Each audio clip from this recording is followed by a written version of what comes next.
There you are. Good evening. Welcome. I call to order the study session of the Lakewood City Council for June 6, 2016. Will the clerk please call the roll? Paul. Here. Wickman.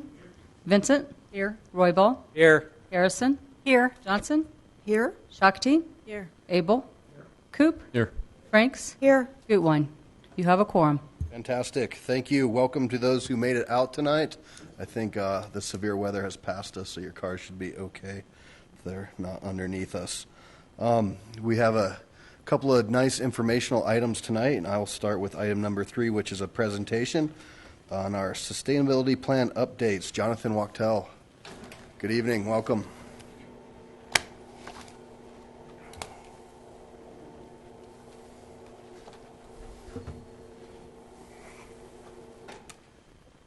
Mayor, City Council, thank you for providing us some time with you this evening to give you an update on our efforts as a sustainability division and our work towards implementing the City of Lakewood Sustainability Plan, which was adopted in May of 2015.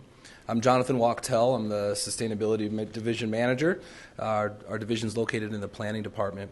And I want to just acknowledge a couple staff members who have put a tremendous amount of work into both implementing the plan and helping us put together the annual report, which was in your packet and you should have a hard copy of. And that's our sustainability planner, Lynn Coppage, and our planning intern, Emily Alvarez. And they both are great assets to our division and to the community.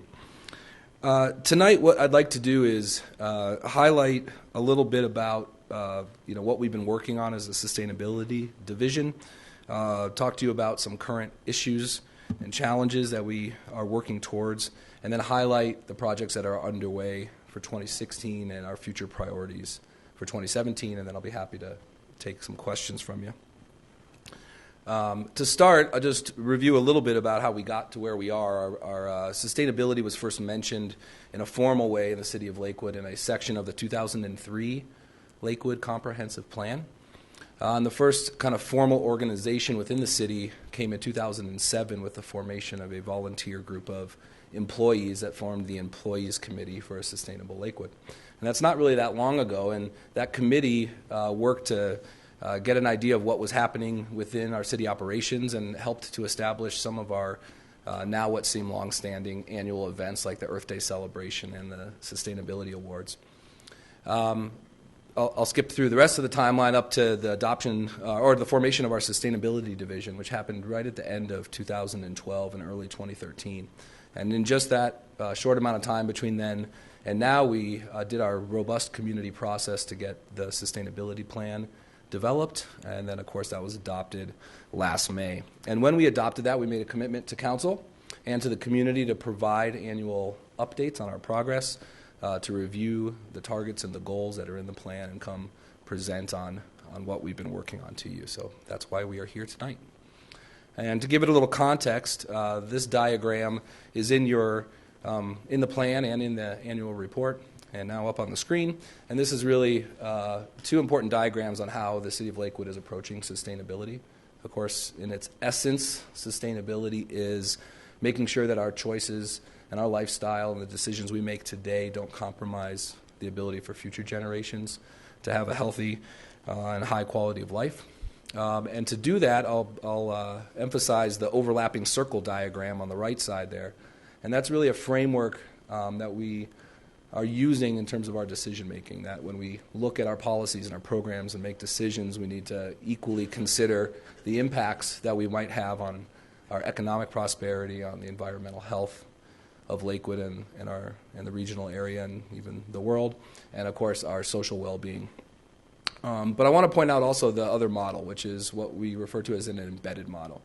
Because what's important is while the overlapping circle model talks about how we should consider equally those three pillars of a sustainable community in our decision making, the nested model really demonstrates how important it is that we have a healthy environment as a foundation to make sure that we have the ability to have a healthy community and then build a robust and vibrant economy. And so I want to talk for a few minutes about environmental challenges that we're facing. There's been a long history, of course. We always wrestle with economic development and and our choices and how those affect environmental health. And as a country, this goes back decades with a lot of environmental rules that we put in place to make sure we have clean air and clean water.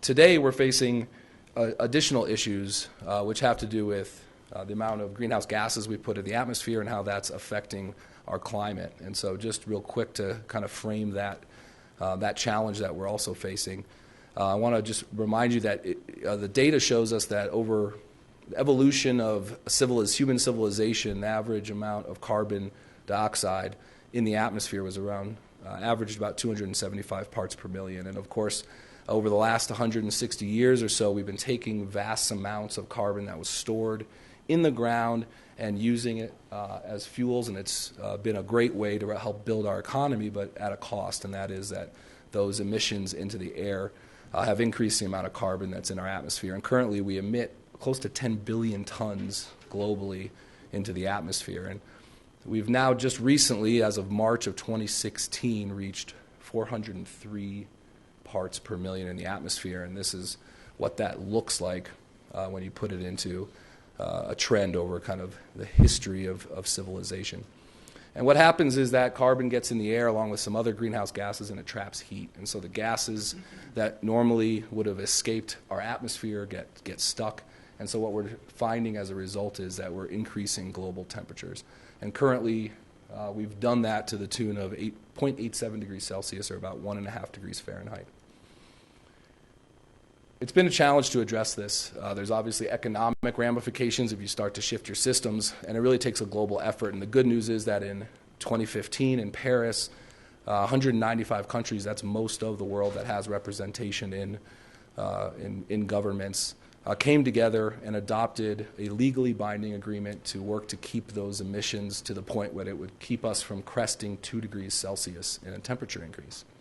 And that's the temperature at which scientists, our best scientists of the world, have agreed that there's a high likelihood that the impacts of that temperature rise would pose significant threats that may be irreversible for us, that might cause significant problems in terms of maintaining a balanced society in the world.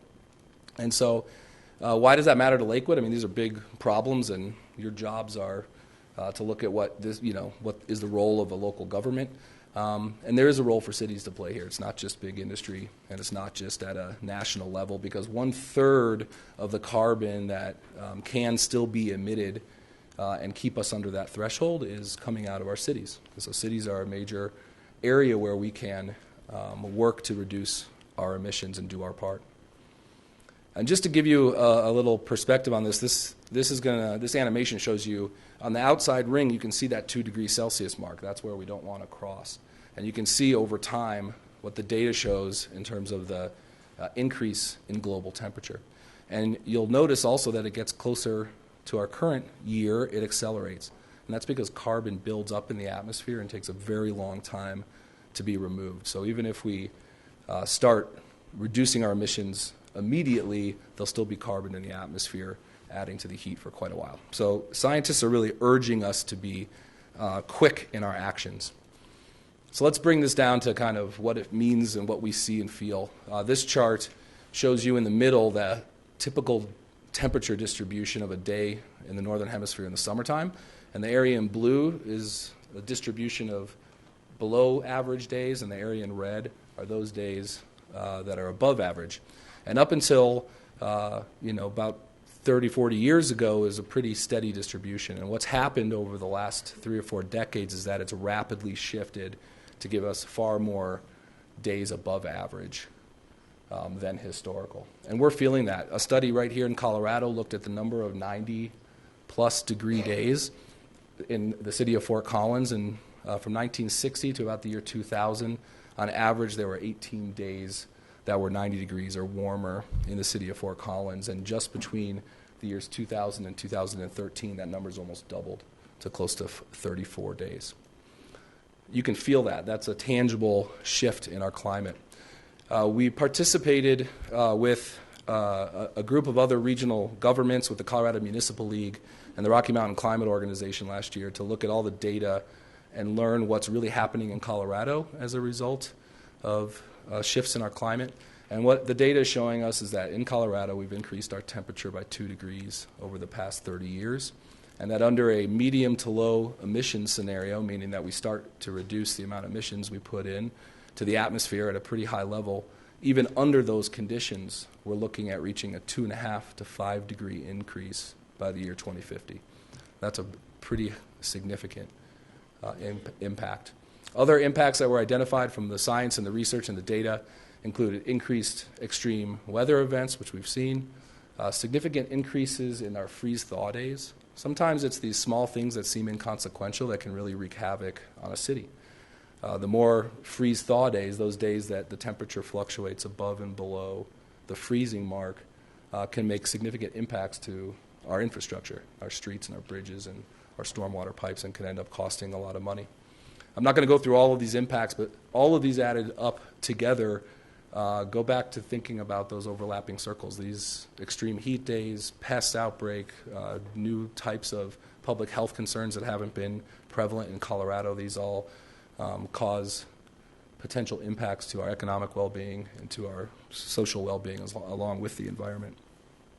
And businesses in the private sector are really taking notice of this because they realize that there's significant impacts that are potential to their business operations, their supply chain, and how they operate. And 70% of S&P 500 companies are now not only reporting their emissions as an entity, but also identifying the risks to infrastructure as a result of climate and other impacts that might hurt their businesses. And they're doing this because the investment community wants to know if they're taking account of this before they'll invest money.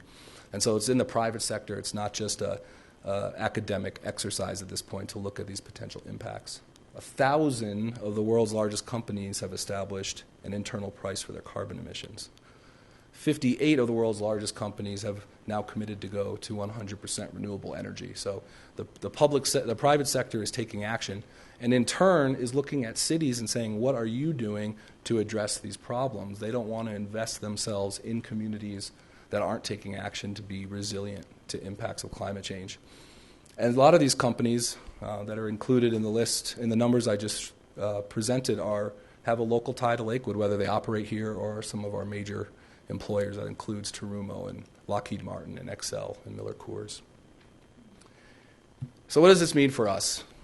We have a big problem, which is we've got too much carbon, and we've got another problem, which are there's impacts. And what we need to do, and what we're working on as a division, is to identify what are the opportunities as a city in our organization and community-wide to reduce our emissions, what are our specific ways of doing that here in Lakewood, and what are our specific risks and vulnerabilities. What is it that these impacts might do to our operations and to the well-being of our community?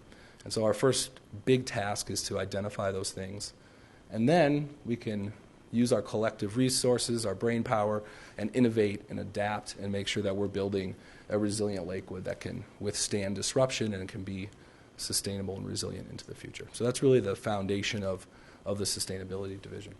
And the good news is we're doing this. We're reporting our emissions, and we're taking the time to look and see where our opportunities are. And I'll remind those of you that were involved with the sustainability plan, and for those of you that weren't, we took on a big task during that planning process, which was looking at every strategy proposed in the plan and doing some detailed work to understand if we implemented those strategies, how that might help us reduce our emissions.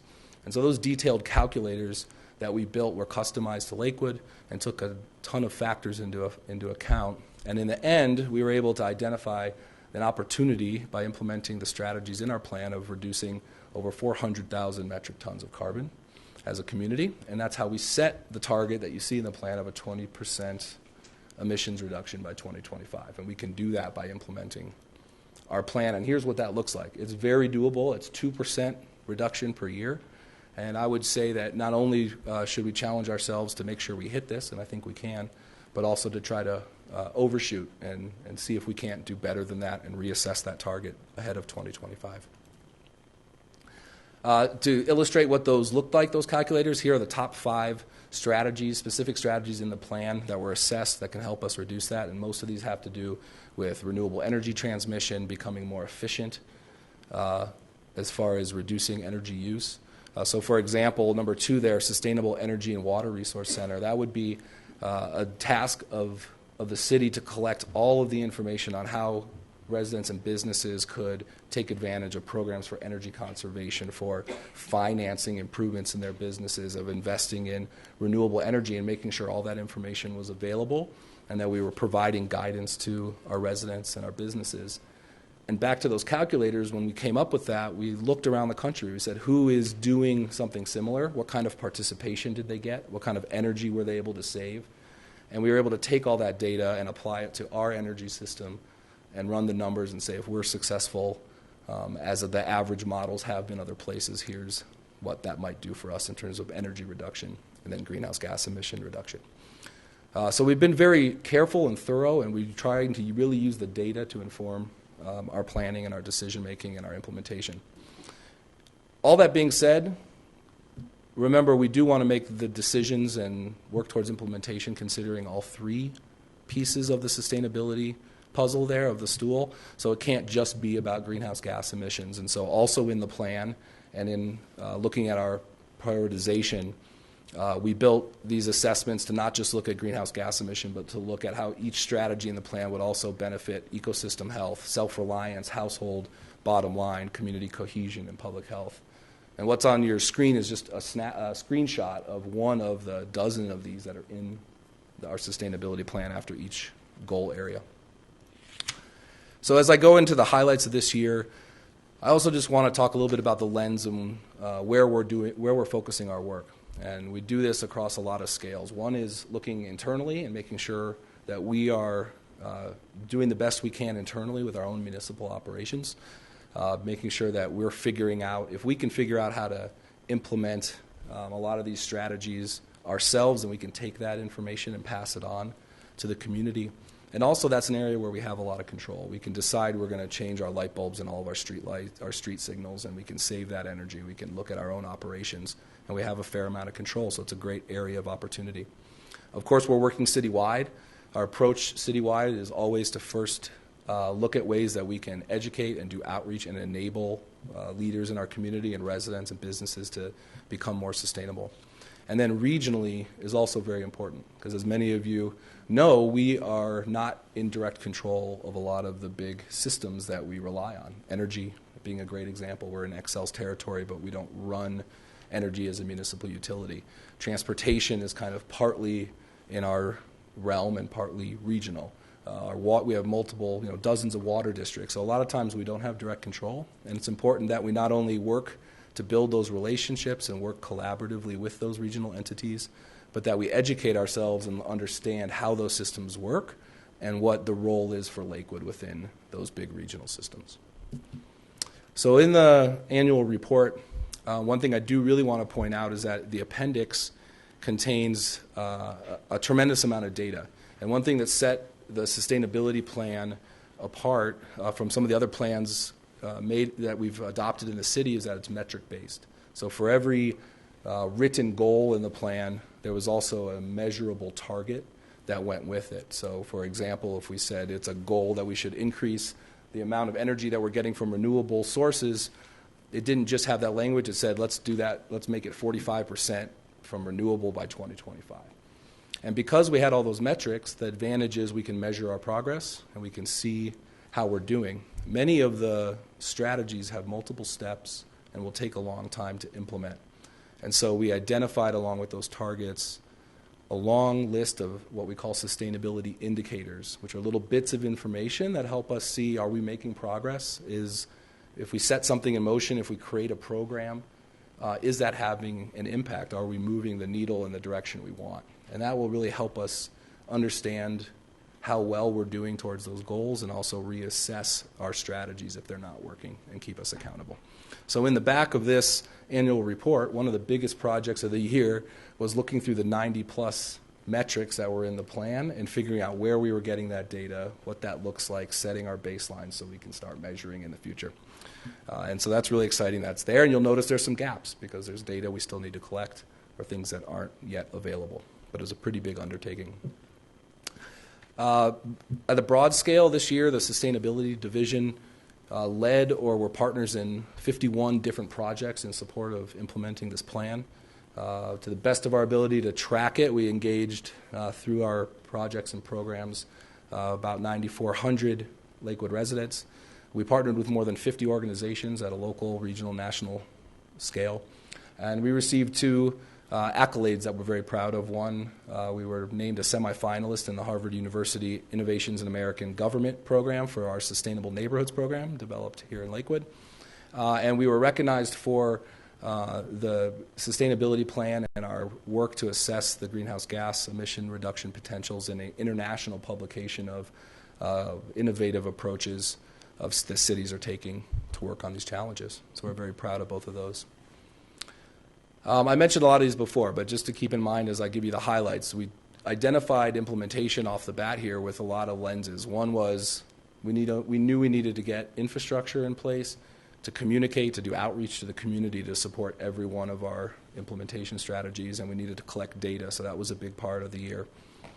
We wanted to work first on projects with the highest potential to reduce emissions. We also, to maximize our limited staff and resources, look for any opportunity we can to partner across the organization with other departments and divisions in the city on projects, and regionally when there's opportunities so we can get the most out of our time.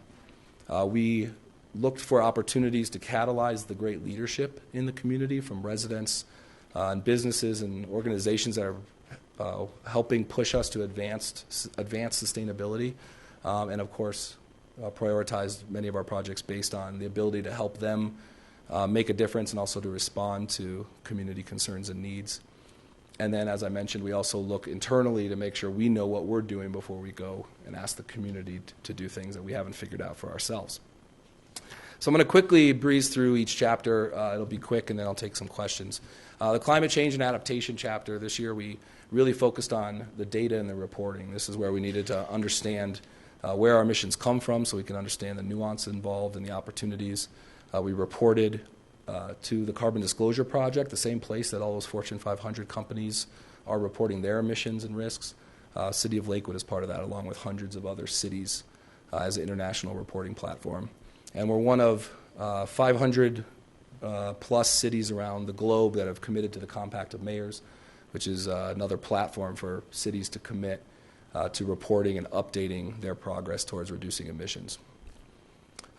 We are currently underway with updating our greenhouse gas inventory. The baseline that we have was conducted in 2011. And so it's time to update that and make sure that our baseline is realistic and so we can track our progress. And we've identified as a very high priority working towards that, identifying those specific vulnerabilities that we may face as a community with a change in climate conditions. The Energy, Water, and Built Environment chapter, this is a great example of us looking regionally to build relationships and also the data collection piece. And so this year, we really needed to figure out where our opportunities are for energy and understand how the system works. So we worked collaboratively with 12 other municipalities in the region who also were struggling to have the right amount of data available in terms of their energy use to meet their goals. And we worked with the Planning Utilities Commission. And we were successful, and Xcel Energy for the first time will be providing us a community report that instead of just giving us kind of total kilowatt hours used, we will all know how many customers in the city of Lakewood are have installed solar panels or are bought into the wind programs or are taking advantage of demand side management programs. That's going to really help us focus our efforts. And we also know that these are complex systems and need to learn a lot about it. And so we're underway educating ourselves, and actually one of our priorities is around energy education. And we'll be coming back to all of you with an opportunity to sit in on some sessions to learn about kind of the role of local government in the context of our energy system and how that works and what our role is, so that we can inform decision making. And when Xcel comes and talks to you about their programs, you'll have a stronger context on how that works. And of course, I mentioned the Energy, Water, and Resource Center. That's also a high priority. Sustainable Economy chapter 3 of the plan. This is an example where we really leveraged opportunities. There were grants coming in from the county that we were able to collaborate with, and we worked, many of you are familiar with the Hometown Colorado project, We worked with graduate students to look at local food assets, and we got some great data as a result, and that's a jumping off point for our next priorities, which will be to continue to look for ways to increase our local food production. It's a topic that's highly important to a lot of our residents, and also looking at ways to get local food production from people's yards or from community gardens into the marketplace. There's a lot of economic opportunity, and that'll help us be more resilient as a community. We also worked with one of those classes on looking at ways to engage our business community, and so looking at business certification or other programs to connect our sustainability goals and the business community is also a high priority, and that's a two-way street. Really, we have a ton we can learn from the private sector on how they're becoming more efficient, that hopefully we can learn from them as much as we'll share that direction. Zero waste chapter of the plan. This was probably the most highly discussed topic through the entire planning process, and there's a lot of interest from the community that we heard of making sure we start thinking in a zero waste mentality, and that's kind of made us say, well, what does that really mean? What does a zero waste system mean? So to start, we looked internally, and what we figured out is that really that whole way of thinking takes the discussion from, okay, I've got a product and I'm done with it. What the heck is the right thing to do when I get rid of it? Does it go to the trash or can it be recycled? To looking at the whole life cycle of that product. How was it manufactured? What is it made of? Does it have a long useful life? And when it's done, can it be repurposed? And so we looked internally to start examining what does that mean as an organization. And so we've worked with our purchasing finance department to look at what it means to start purchasing things that have a better life cycle and an ability to repurpose at the end. We've introduced new waste streams, including compost, to the Civic Center. We've created resources and materials for the city so that we can make sure that all of our meetings and events have the potential to become zero waste. And we've created toolkits and outreach materials for the community so that they can do this as well. And I think we've been pretty successful. We've got some good data on this.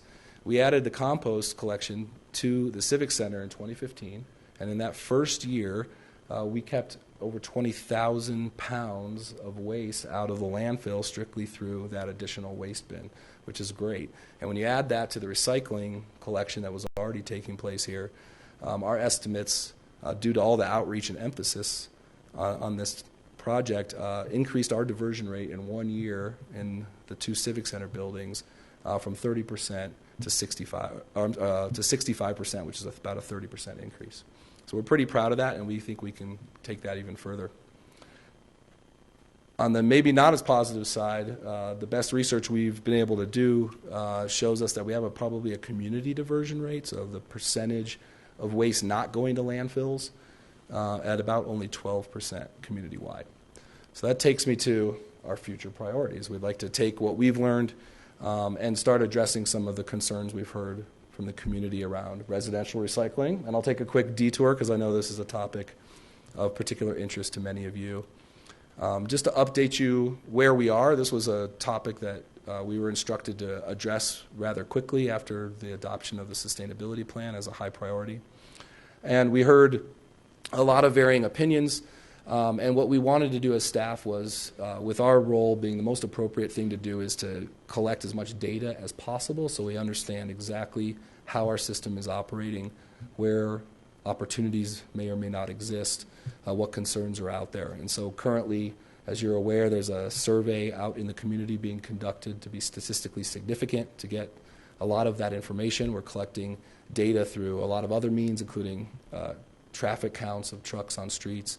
And we're researching models from communities all over the country that have similar challenges to understand what worked, what didn't, and cost, benefits, impacts. And so we're committed to coming back with all of that data, synthesizing it, and coming to council in fall 2016 with a huge range of potential options for council to consider in terms of addressing residential waste. And if you have questions, we'll be happy to answer that after we're done with the rest of this. So that's our obviously an underway priority. And then looking down the road, there'll be a lot of opportunity to work on commercial and multifamily programs and construction and demolition waste as well. Chapter 5 of the plan is about community cohesion and public health. This is a great example where we really just catalyze our community, and we've had great success. And many of you are familiar with the Sustainable Neighborhoods program. In 2015, we welcomed our 4th certified sustainable neighborhood with Lake Lockwood Village. The program as a whole, in the 5 neighborhoods in the program, engaged close to 3,000 residents through workshops and events that they put on and organized with a little bit of staff support behind the scenes. And their projects, and just keep in mind, they identify these projects. It's all volunteer time that goes to putting these together. Those projects, the range that were conducted in 2015, supported 14 of the 16 planned goals. So this is an incredible mechanism to help residents work on advancing sustainability in the community. And we'll come back in August to welcome our 5th outstanding certified neighborhood. The South of 6th neighborhood just reached their goal actually last week. So we'll be back to celebrate and recognize them with you. We also spent a lot of time building our supportive tools. So we built out we now have a sustainability newsletter. It goes out monthly. You can sign up to get that, which updates you on our projects and what we're working on. We expanded significantly our social media presence, and we developed a brand new website. And in addition, we just launched a new innovative program, which we're really excited about, that we're calling the Lakewood Sustainability Cooperative, or the SCOOP. And this is a program that enables us to collect the interests and skills of residents in Lakewood and businesses and organizations that want to help advance sustainability in the community. And we get inquiries over the last few years on almost a weekly basis of people who have an interest and a skill and want to know if they can volunteer and help out. And so this is a way that we're going to be able to capture all of their skills and interests, and then as projects arise, we can reach into this database and go out to the community and leverage their expertise. So a great way to build community and help implement the plan. So the Lakewood Scoop is underway. Other high priorities are to continue to support sustainable neighborhoods, build more resources for them, and we'd love to expand that program. And then looking at ways that we can integrate arts and culture and sustainability as part of outreach and community building. Chapter 6 of the plan is about natural systems, and there weren't any particularly large projects that originated with our sustainability division in 2015, but that doesn't mean that the city doesn't do a tremendous amount when it comes to protecting natural systems. And of course, our parks, community resources department, and our parks, urban parks and regional parks do a tremendous job managing our parklands and taking care of our natural resources and engaging residents. And then in our neighborhoods, one of the great sustainable neighborhood projects this year was the Be Safe Neighborhood program out of the Iber neighborhood. And that really forwards a tremendous amount of the goals in our sustainability plan around natural systems by talking to residents about how they take care of their land, what kind of plants they're putting in the ground, what kind of chemicals they're using to protect pollinators. And that's been incredibly successful. They keep coming back asking for more support in terms of getting materials out. And of course, the city does a variety of other things to help protect water quality and air quality through the development process, and we've done a tremendous amount of outreach through our various programs. Underway is agricultural stewardship. That goes back to the Be Safe program and other ways that we can help as urban agriculture seems to increase, making sure that people are taking care of their property and of the land. And we've identified the importance of working on some of our green infrastructure and biodiversity inventorying as another high priority going forward. And then finally, transportation. We spent a lot of time looking at data this year to try to understand where to focus our efforts, and the news is both positive and a little difficult difficult challenges at the same time. We've seen an increase in transit ridership, which helps get single occupancy vehicles off the road and helps emissions and air quality. But we also saw an increase in people driving alone to work. We've got great miles of bike routes and trails, but we've also got a tremendous amount that have missing segments. So we learned probably what we already had a hunch about. And then in terms of city leadership and what we implemented, we collaborated with regional entities to do air quality control through the Air Quality Council, worked well with the Lakewood Bicycle Advisory Team to do some education and outreach on bike safety. And then we've been looking internally, once again, if we can figure out how as an organization we can help our employees take fewer trips in single occupancy vehicles, become multimodal, then we can take that experience and pass it along to our businesses. And so we worked with Dr. Coggs at Go-Tober Challenge. We worked with some students to look at what a comprehensive commuter strategy looks like for an organization and a business. We've worked with RTD, and we're working with a local bike store to put together, and we'll be unveiling in the next couple months a very robust multimodal commuter program for our employees, and we'll be able to start tracking how well that works, and we'll learn from it. And hopefully next year we'll come back with some data. So the employee community program's underway, and then high priorities into the future include working with the Traffic Engineering Division and the Comprehensive Planning Division to work on a multimodal transportation plan across the entire city. So to wrap things up, a lot of big, heavy topics and difficult challenges related to sustainability, but I want to end on a positive note. Renewable energy capacity has increased 710% in the U.S. That's just solar capacity between 2006 and 2015. The costs are coming down, and we're at that point where it becomes just as cost effective to go solar, and that's a great thing in terms of reducing our emissions and becoming sustainable. We've had a 590% increase in wind power capacity in the U.S. since 2006. Our local food systems are bustling, 180% increase in the number of farmers markets in the country between 2007 and 2014, and a 430% increase in the number of school districts that have farm-to-school programs getting healthy food into our schools.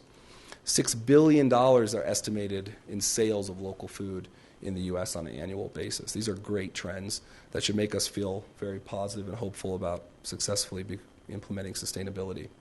When it comes to transportation, we've seen a 22 times increase in the number of car share memberships, a 63% increase in bicycle commuting in the 70 largest U.S. cities, and over 200,000 miles ridden through bike share in just Denver in the first year that they operated B-Cycle. So the trends are there. We have a lot of challenges, but we also can see some significant headway, and we can be part of it in Lakewood, and we appreciate the opportunity to help move the community forward and all the leadership from council. And with that, I will take your questions. Thank you. All right. Thank you, sir. Very well done. Thank you, Jonathan, Lynn, Emily. We appreciate it. I think one of the cool things that you kept describing over and over is that the city's taking this on internally first to try to lead by example. And there's really nothing in any of this that has been mandated. We're trying to do best practices and learn together. So it's a win-win. And I got to say, to be honored as a finalist at Harvard and the program that you helped create, it's really cool. I hear a lot about it through other communities wanting to take that sustainable neighborhood to their own. So hats off. All right, we got quite a few questions. I want to, if we could, go chapter to chapter on this, and we could start with chapter 1, climate change and adaptation, and that way we can kind of keep the focus, and we'll keep moving on if that's cool. All right, so with that said, Councilor Franks, you're on.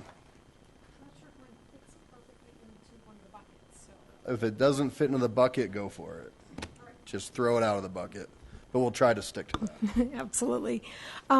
Basically, I'm a big recycler, composter, so this is all really exciting to me. But I've been seeing on the news in different things where sometimes we think we're doing a good thing, like we're recycling electronics or we're doing the composting, and the product doesn't really end up where it's supposed to go. And I want to understand how Lakewood is kind of vetting out maybe the suppliers on the back end to make sure that the either composting or electronics recycling actually does get recycled, rather than, again, some of these exposés that have been done show that these things don't end up where. And so I just want people to understand that we're doing our job well and these things are really ending up where they should. That's a really good and important question, and the electronic waste contract does not sit in the sustainability division. That's through our public works department, but I can't answer to it because we work closely with them. And every piece of electronic waste that's collected through city events or operations is verified that it's properly disposed of. We even get certificates back to make sure that the hard drives have been certifiably cleared and recycled in a proper manner. So those are all very carefully vetted, so we make sure that they are going to the right place. With the composting and the recycling, we have actually taken tours of the facilities where our materials are being hauled, and so we can see how they're processed and what's happening with those. So we feel fairly confident that things are ending up in the right place, at least what we have a purview over from city disposal. Yeah. Councilor Shakti. Mine isn't in chapter 1. Okay. Turn you back on or hit your light again or do it when we do it. Mayor Pro Tem Johnson. Thank you. I appreciate your presentation, Jonathan. I don't know that mine fits into the way that you've got it structured either. I do have some questions. On page 20, we have that we provided funding and support for grid alternatives to increase solar access for low-income Lakewood residents. Do we have any idea how much we spent there? I don't have that number, but that's through the Community Development Block Grant Program. So I can get back to you with a specific number, but that was a pass-through of the CDBG funds. And also on page 24, we've got to increase the percentage of households to 60% in the CDBG, and it goes on. And there was another place to increase the percentage of households above living wage standards. I guess, just take my question for what it's worth. Is this really a city responsibility for us to look at increasing the number of households above a living wage standard? I'm struggling with that. Oh, yeah, that's a target that was established during the planning process for the sustainability plan and adopted in 2015. And it relates to ensuring that we have a robust local community and within our sustainable economy section. And so that's a metric that's pretty commonly used by communities to gauge whether or not they have, a acceptable level living wage and quality of life for residents in the community. And so it's a target that is there for us to measure, but that's not the strategy. To achieve that, there's a whole suite of strategies that would help a household get there, which include reducing the percentage of their household income they may spend on transportation and housing. So the ways that a city could help that would be to make sure that we have transportation options in proximity to where people live. We talk about making sure that we have good partnerships and availability of social services, of workforce development and educational opportunities. So the role that the city plays to achieving that target really have to do with all the typical amenities and services and functions that a city would have, like education, like workforce development, social services. So hopefully those are the mechanisms we use, and that target is just something we can measure against and see how we're doing. That's the intent. Thank you. I think those are lofty goals.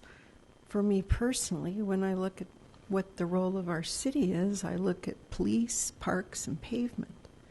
And I'm starting to struggle with the way that we are going out in different directions. That's just me. Okay, I noticed that part of your metric was social equality. Could I please get a definition for what that means and how we as a city should be ensuring social equality? Do you have a specific It was on your diagram. Of the Three things. the fundamental concepts of sustainability. Yeah. Social equity is equity is the specific term that is used there, and that's really looking at do we provide opportunities for all of our residents to access, parks, recreation, resources that are provided to the community. Is that equitably available across our entire community? That's the concept there. Okay. I noticed that you mentioned the survey that is out there now. Mm-hmm.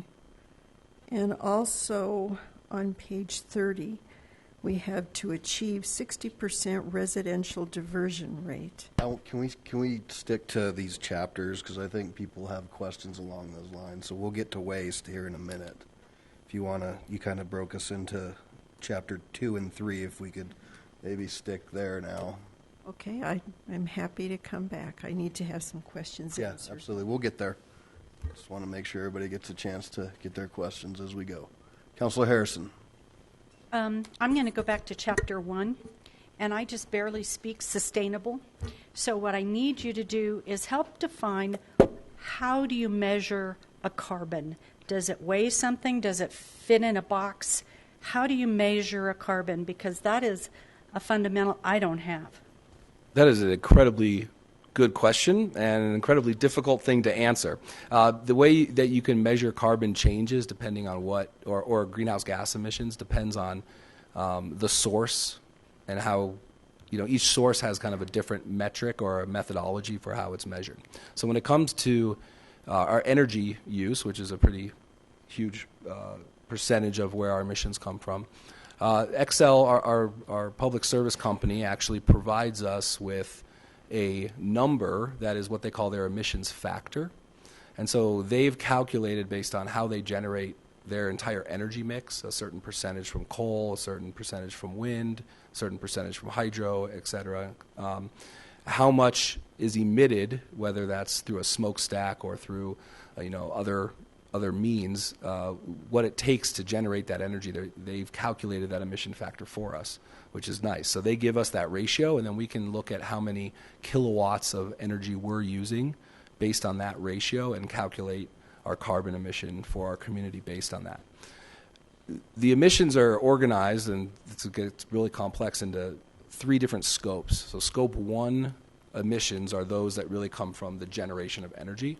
Scope 2 are those emissions that we create on our own within our boundaries. So think about every time you drive your car and there's emissions coming out of your tailpipe, and that gets calculated based on the mix of cars that we have in our community.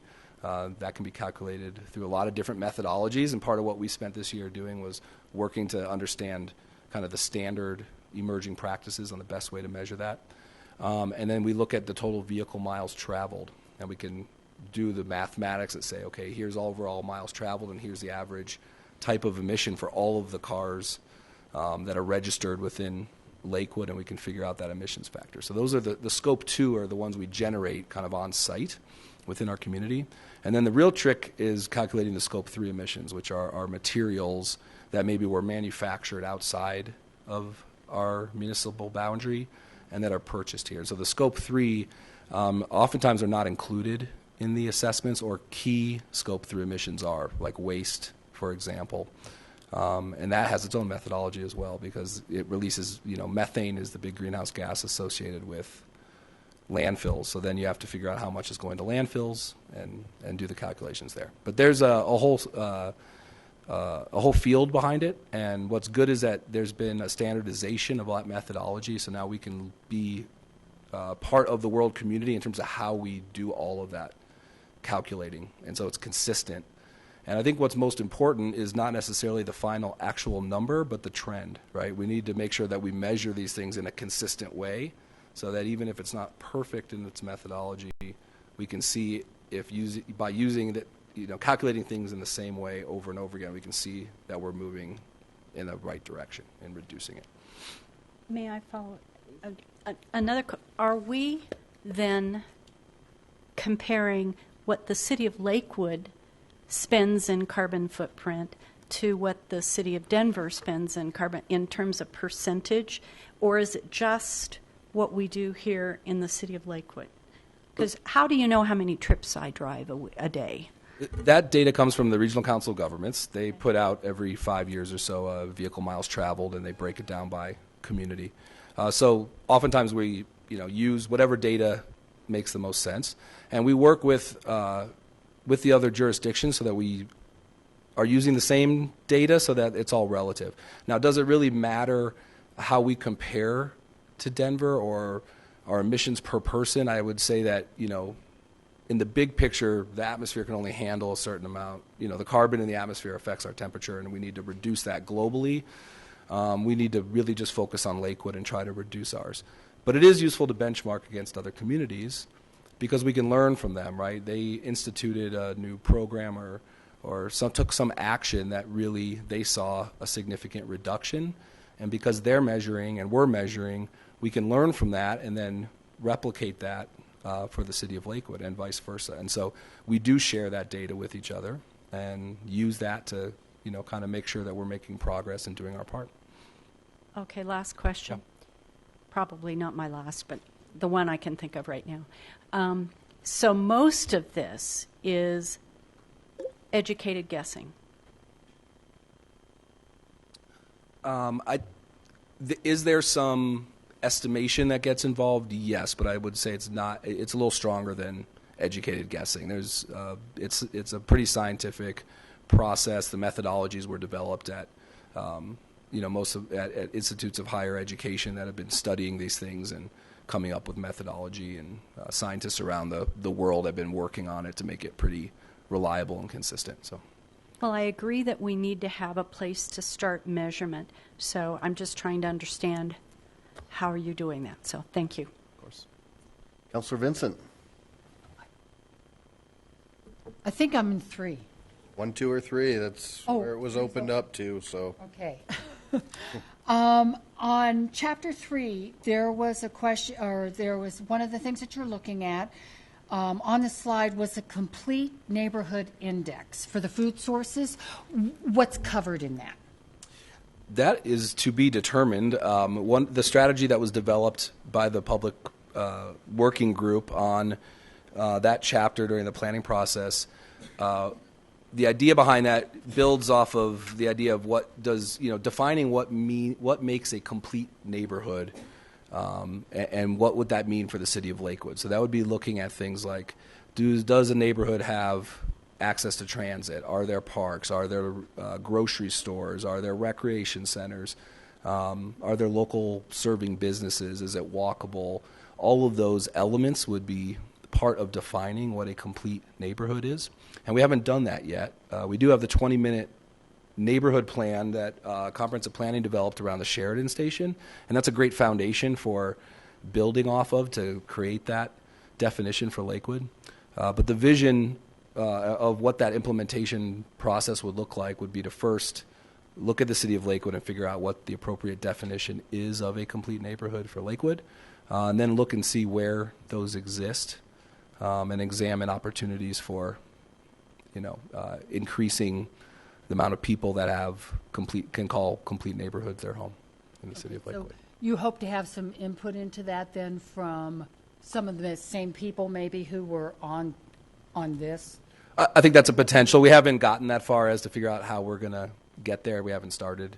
That's a future priority. We haven't started implementation. But certainly there would be a public process to help that. I mean, I think that's an obvious opportunity to engage with the community and talk about what makes a complete neighborhood. Okay, and this is a good thing. Yep. Councilor Coop and I had an opportunity to visit the new Montessori school that's opening up, and they have already reached out to the Sprout City Farm to get their kids involved in that, and so that they can learn about locally produced food and learn how to garden and everything. So I think that's just a wonderful, probably result of some of this information. So thank you. That's great. Councilor Wickman.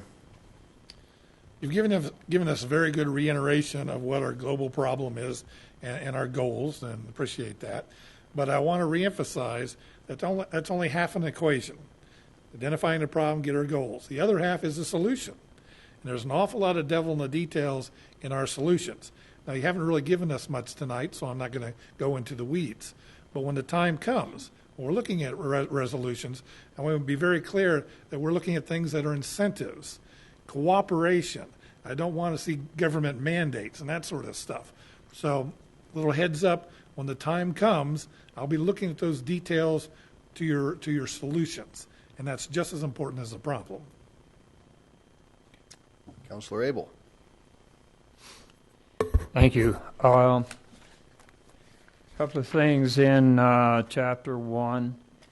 The gasoline vehicles emissions are 19% of the total, and diesel 4% of the total. Are we thinking about such steps as better traffic flow to reduce idling vehicles as an action step? I mean, I think that's a one of the options in the tool bag of how to reduce tailpipe emissions. That's a big area. You know, when we adopted the sustainability plan, the comprehensive plan was adopted kind of hand in hand, and the comprehensive plan has a really robust transportation section with a long list of opportunities and strategies. And so I would say that the sustainability plan is not as strong in its array of transportation strategies because there was so much in the comp plan, and we didn't feel like we needed to, to duplicate the strategies that were in there. But that doesn't mean that we won't be working with the implementation of those strategies. And so like the multimodal transportation plan, timing of our traffic signals to keep things moving, overall transportation infrastructure is going to be a critical piece to reducing our emissions and protecting air quality. So absolutely. It seems to me as though the comp plan also is light on details for vehicular traffic, heavy on details for alternative methods of transportation, which is necessary. But let's don't forget that this is the West, and folks are tied to their pickup trucks and automobiles. Councilor Roybal, can Noted. I follow up to that? I am not. On the question you asked about the. Certainly make a note of it, and we'll address it when I'm through here. I have a couple other things I'd rather bring up on chapters 1 and 3. It's a follow-up to what you I understand what you're saying. Okay, go ahead. Okay, thanks, sir. I'm listening. Go ahead. So, to that point, Dr. Cog, do we have some data from when they've tried to time Kipling and Wadsworth and some of our major thoroughfares to see what kind of drop we've had in emissions based on the timing of lights? And do you utilize that? The traffic engineering folks do have that data, and they've been very successful. I don't have that in front of me, but I'm happy to get that and follow up. To help you, Mr. Mayor, there was a recent article in the Denver Post, I believe it was, about, or maybe it was the Lakewood Sentinel, about the efficiency of traffic on Kipling these days. And that's a couple of thoroughfares I think we need to incorporate the existing vehicular traffic. That's my only point there. Also, Lakewood and Jefferson County have long been among the most horsiest places in the United States. Is that we also now are encouraging chickens and goats and calves and sheep. And I believe that the methane produced by animal waste is a large component of greenhouse emissions. They're nowhere on this chart. That is a source of emissions. It's not big enough to register within the context of the rest of these sources, for us at this point. Okay, I guess that depends That on which source you depend on, but I've heard it's a major concern. The other question I have is about stormwater, clean water, and returning it to the water courses to meet all the different levels of quality that the state requires. And it's my understanding that a good portion of our stormwater is sent downstream through irrigation ditches and carrying with it all the pollutants from the roads, the runoff from lawns and such as that. Are we addressing that at all? Is that a concern? Water quality and those kind of pollutants are definitely a concern. It's not necessarily an area that I have the expertise to respond in great deal to, but I can tell you that with every development over a certain size, there are requirements that water quality and detention have to be in place, so that helps. That's one big step in protecting our water quality. The targets in the plan related to water quality are in the chapter 7 or 6, I believe, in the natural systems.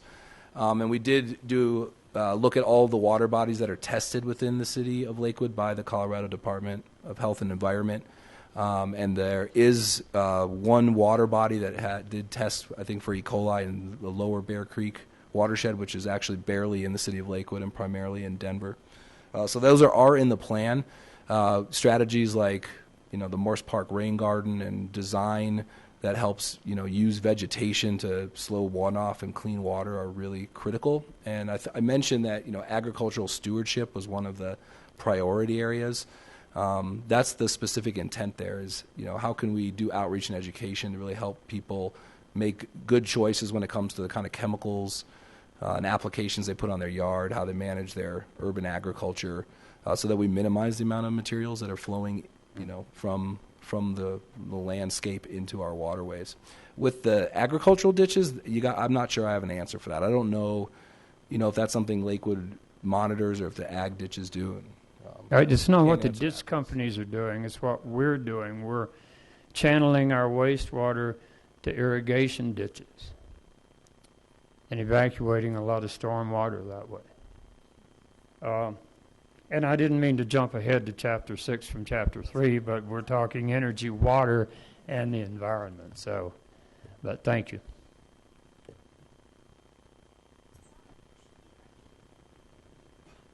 Siri said thank you. Councilor Shakti. Thank you. It's I very much appreciate the analytical approach, and it covers a lot of ground, so there's a lot of data to be gathered and stuff to be thought about. One of the things that struck me was sort of the way the interrelationship between the plan and the regional efforts. And it's sort of like from being on the Regional Air Quality Council and then Dr. Cog and the Bear Creek Watershed Group, to see the projects conceptualized at a regional level and then how they're implemented at the local level is interesting. And good to see that cooperation. And then, so my specific question, it stood out to me because Dr. Cog is working on their planning efforts, and they have a similar indicator. So page 22, increase the percentage of households to 60%. And Dr. Cog's looking at it in general. This is in CDBG qualified neighborhoods spending less than 45% of their income on housing and transportation costs. And I was confused by the 2013 92%.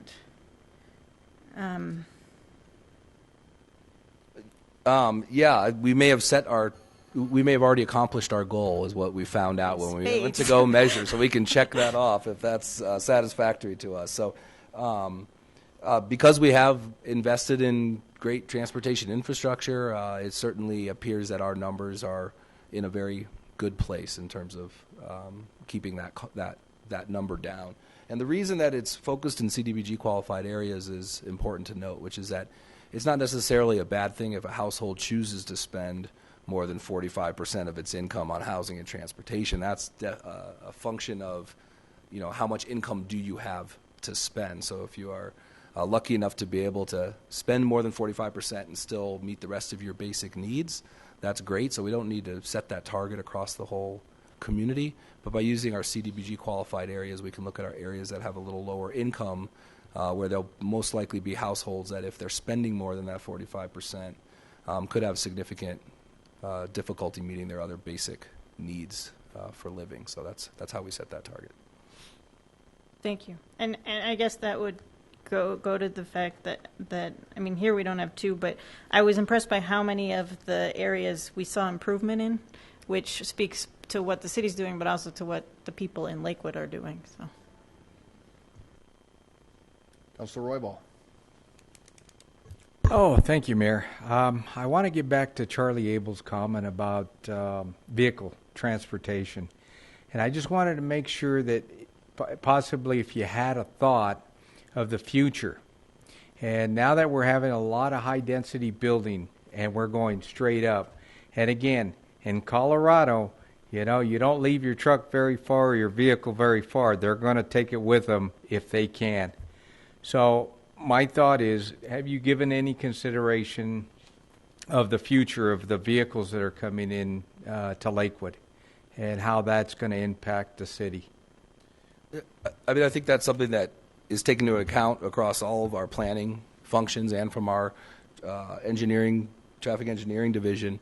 I think the strategy going forward is that you have to build infrastructure so that people have choices, and you have to build a range of housing and neighborhoods and housing types so that people can make choices, so that if somebody wants to choose to live a life where they can rely on public transportation and a bicycle and a car share system and be multimodal, that we have the infrastructure in place to facilitate that personal choice to do that, and that's going to help take vehicles off the road. And at the same time, if somebody chooses that they want to live in a setting and rely on their vehicle, that we also have the capacity and the ability to enable that to happen. So everything's a trade-off, and we have to find a balance, but I think the best that we can do moving forward is to make sure we have all of those options available, so we're not forcing everyone into one of those buckets, because that's probably not realistic. Okay, thank you. Right. So moving along, zero waste and community cohesion and public health. Councilor, Mayor Pro Tem Johnson, we'll start with you since you were kind of heading that way. Thank you. Jonathan, I want you to know a lot of the things that you say I believe in and agree with, to provide choices. And I don't mean to sound like a naysayer, but I do have a little bit of a concern, frankly, that we are building a public policy based on one theory. There are other people out there that actually, and I'll say it, look at climate change from a very different perspective. The U.S. has actually met the Kyoto Protocol. That's important to know. The most recent issue of the American Association Petroleum Geologists magazine has in here climate debate, more political than scientific. It says, before there can be meaningful political discussion about the impact of global climate change and the cause of that change, the debate must first be scientifically resolved. There are some folks out there that see this very differently, and I have a little concern about us going in such a strong direction based on one theory. Getting that out of the way. Let me just, a few things here.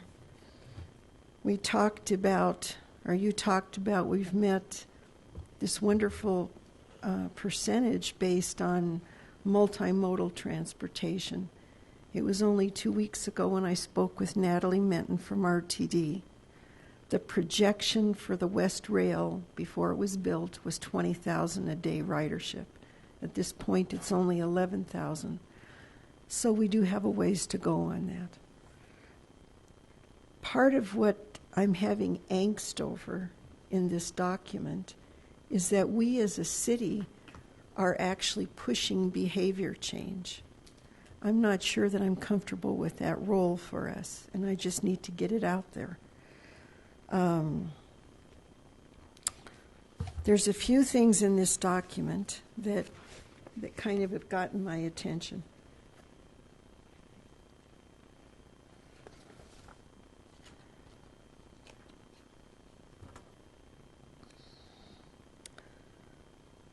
Under energy, water, and the built environment, one of the goals is to ensure affordable energy for Lakewood while transitioning to renewable energy sources. When I read the word ensure, to me that's a mandate. I'm not sure how we're going to go about that.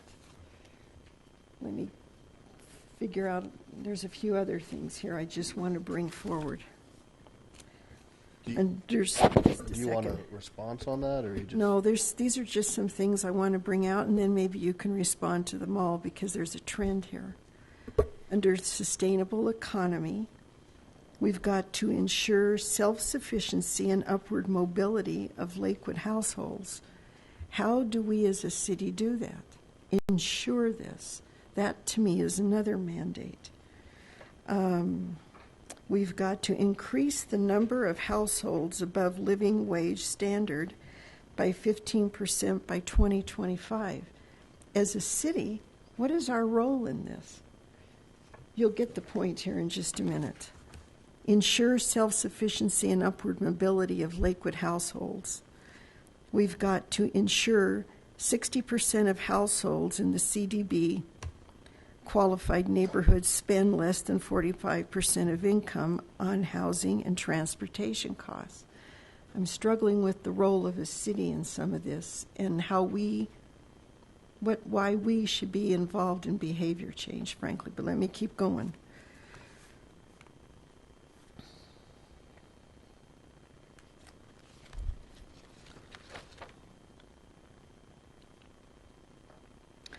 And then again, under community cohesion and public health, we've got to ensure public equity and strong supportive services.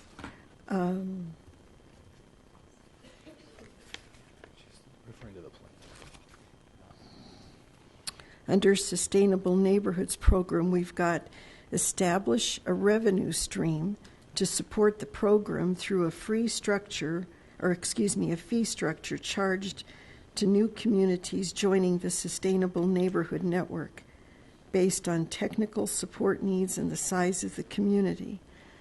I guess I'm struggling with some of this, Jonathan, and I just need to get it out there. I think you can see where I'm going with this. We've got what to me look like many mandates. Sure. And just to, I just don't know, as a city, why we're putting ourselves in a role like this. You talk to me. I want to hear your response.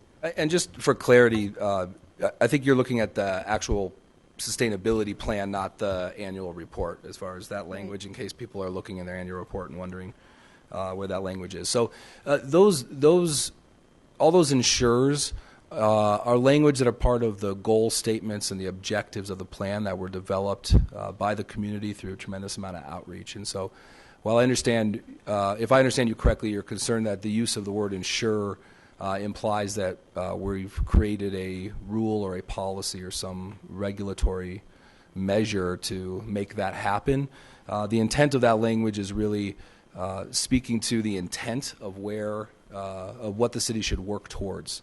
And so what follows then are all the implementation strategies that are in the plan, which I think if you look at them, are primarily about creating programs that enable people to have opportunities or direct the city to consider all of these issues when we are doing the jobs that we already do. And so I think the insure language is really a reflection of the values that the community brought to us during the planning process.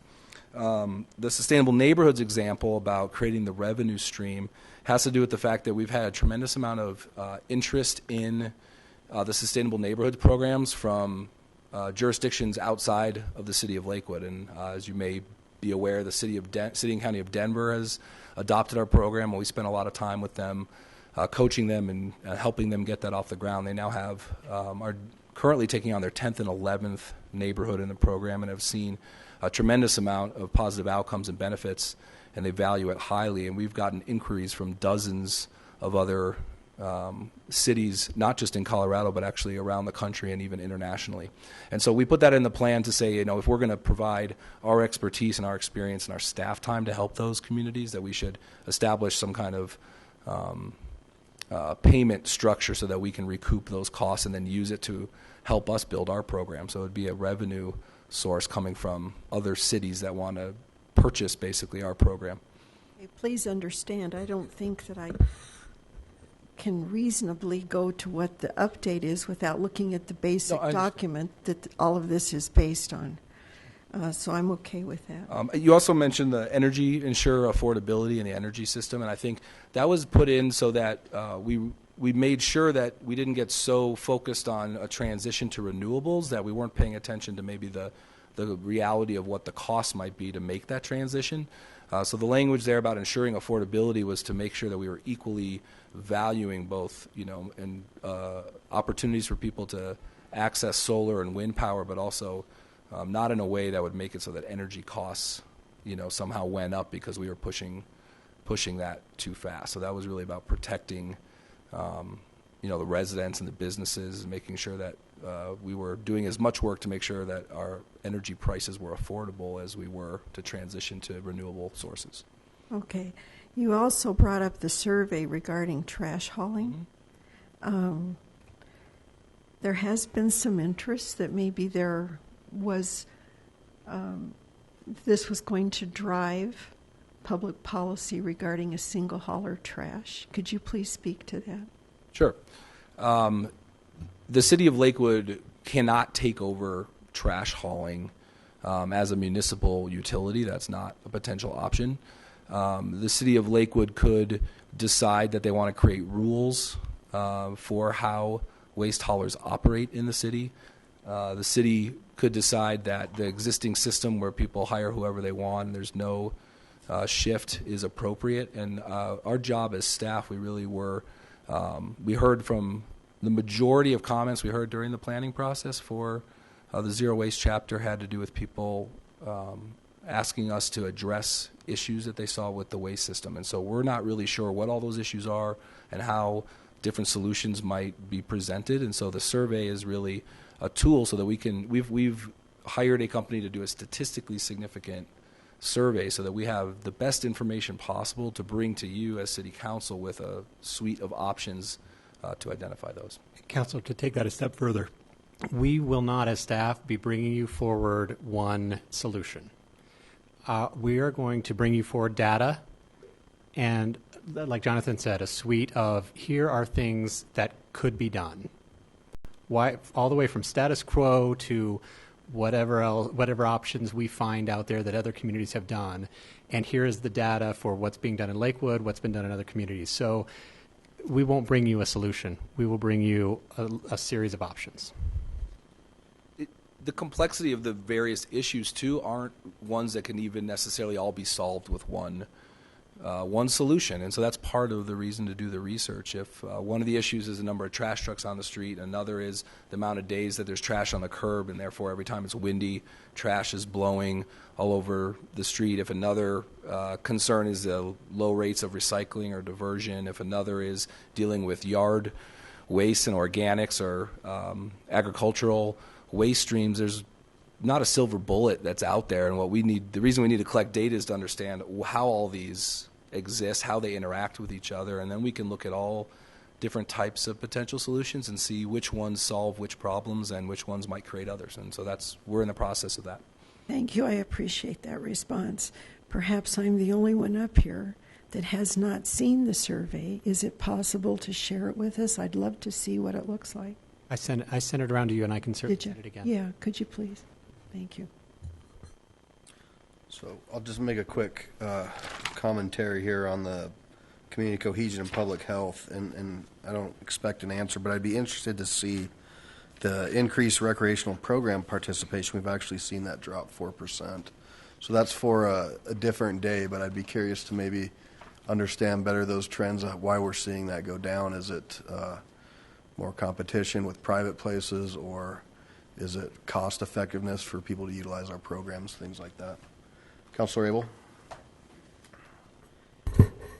Well, that kind of touches on what I want to speak to, and that is I'm glad to see all the recreational components in the steps that we should be taking for community health purposes. And I bet it was difficult to decide whether to put the community garden section in a different part of this report because they go together so well. The encouragement of front yard and backyard farms and public recreation facilities and opportunity, and perhaps that if we provide easier access at less cost to some of our citizens, that 4% drop will be reversed and will lead to a dramatic climb. Thank you. Councilor Franks? Just a few points. On the, were we talking about 1,350 tons of material recycled at Quail Street? The couple comments I just wanted to make there is it was much easier when it was single stream. I can tell you that now not being single stream, I luckily can put 5 bins out under a covered area, and my husband can diligently sort those. But we've encountered people at that facility who are sorting in the rain and in the snow, and so I think we did the citizens a little bit of a disservice. We're saying how much we want them to recycle, and then changing that from single stream certainly made that a little harder. So that's more of a comment, but I didn't know if there was any plans to change that. I think that is an important comment, and that's it's a challenge because the cost of operating the site fluctuates with the commodity prices of the recycling. And once again, this isn't an area that my division oversees, but we do work with environmental services quite a bit, so we're fairly familiar with the challenges. By separating the streams, we were able to actually gather some revenue from certain streams to help offset the cost of others compared to when it was all lumped together. And so that was really just a operational efficiency issue. I think that division that runs that is very hard at work looking at potential solutions to find other ways to make sure that it's sustainably funded in ways that we could go back to single stream, because I think we understand that as a service is a preferable model, but preferable to having no recycling is to the sorting, and they do have staff there that is very helpful and will help people sort, so that's kind of a stopgap. I know that's not a perfect solution, but it keeps us operating. Absolutely. And the other thing is, as I was out campaigning, the whole single trash was a big deal in Ward 4. I'm sure in the other wards as well. And I really heard a lot. People want to retain choice. So I want to kind of echo the let's provide good choices and let people opt in. And I think along that same line, what I'd like to say is I just think there's a real opportunity in the city to do pilot programs in areas without these citywide type initiatives. I think sometimes, we're so anxious to get something going that we're willing to make a lot of mistakes. And I think that in some of these cases, just a pilot program in a community that's really wanting to adopt that would allow us to get a lot of good steam without creating so much havoc in the community. So I'd like us to consider pilot programs. Councilor Vincent? I think I'm on chapter 7. Is it okay? Confused. You're fine. Okay. We still do have another presentation. Okay, and then I'll You make keep going. Ask as many questions as you'd like. Okay. I don't know if this is a question or a comment. I live in a CDBG targeted area, right in the heart of it. And we talk a lot about multimodal and ways to get people on mass transit and living there. But I guess I'm offering a comment that there's a lot of inputs to that one output. There are things like sidewalks. Right now, I walk every day or days that I take the light rail. There's no sidewalks to walk on. There's no lighting, so people feel unsafe walking to and from the light rail. They just do. Today it was pouring rain, and people were waiting for a bus to try to come down Wadsworth in the rain. There's no parking. There's not shelters. We're not making it easy for people to get to 20,000. I know why they're at 11,000. You miss connections. You don't have that infrastructure that makes people want to, or makes it easy for them to do. So I guess I'm encouraging you, when you look at this, just don't look at getting people to the bus stop. You have to look at all those other things that are the inputs to that to make it easy for people, and that's when they'll do it. They've got to be able to walk, they've got to be able to drive to the places, and they've got to be able to get on and off easily and make connections. So I have very few soapboxes, but boy, is that one of them. Fully Well agree. said. Yep. Anything else? Okay. Councilor Harrison? Are you ready for wrap-up comments? Nope. I think we still have some questions. Councilor Shakti? To follow up on the little bit of trash conversation, I think what I would say is that we're just starting the trash conversation. I look forward to having a lot of data and a lot of options, and the what's important to me is what services my constituents get at what price, what's a good deal, kind of thing. And then my question is, am I reading it right that we have 6 food deserts? You give me the page. 34.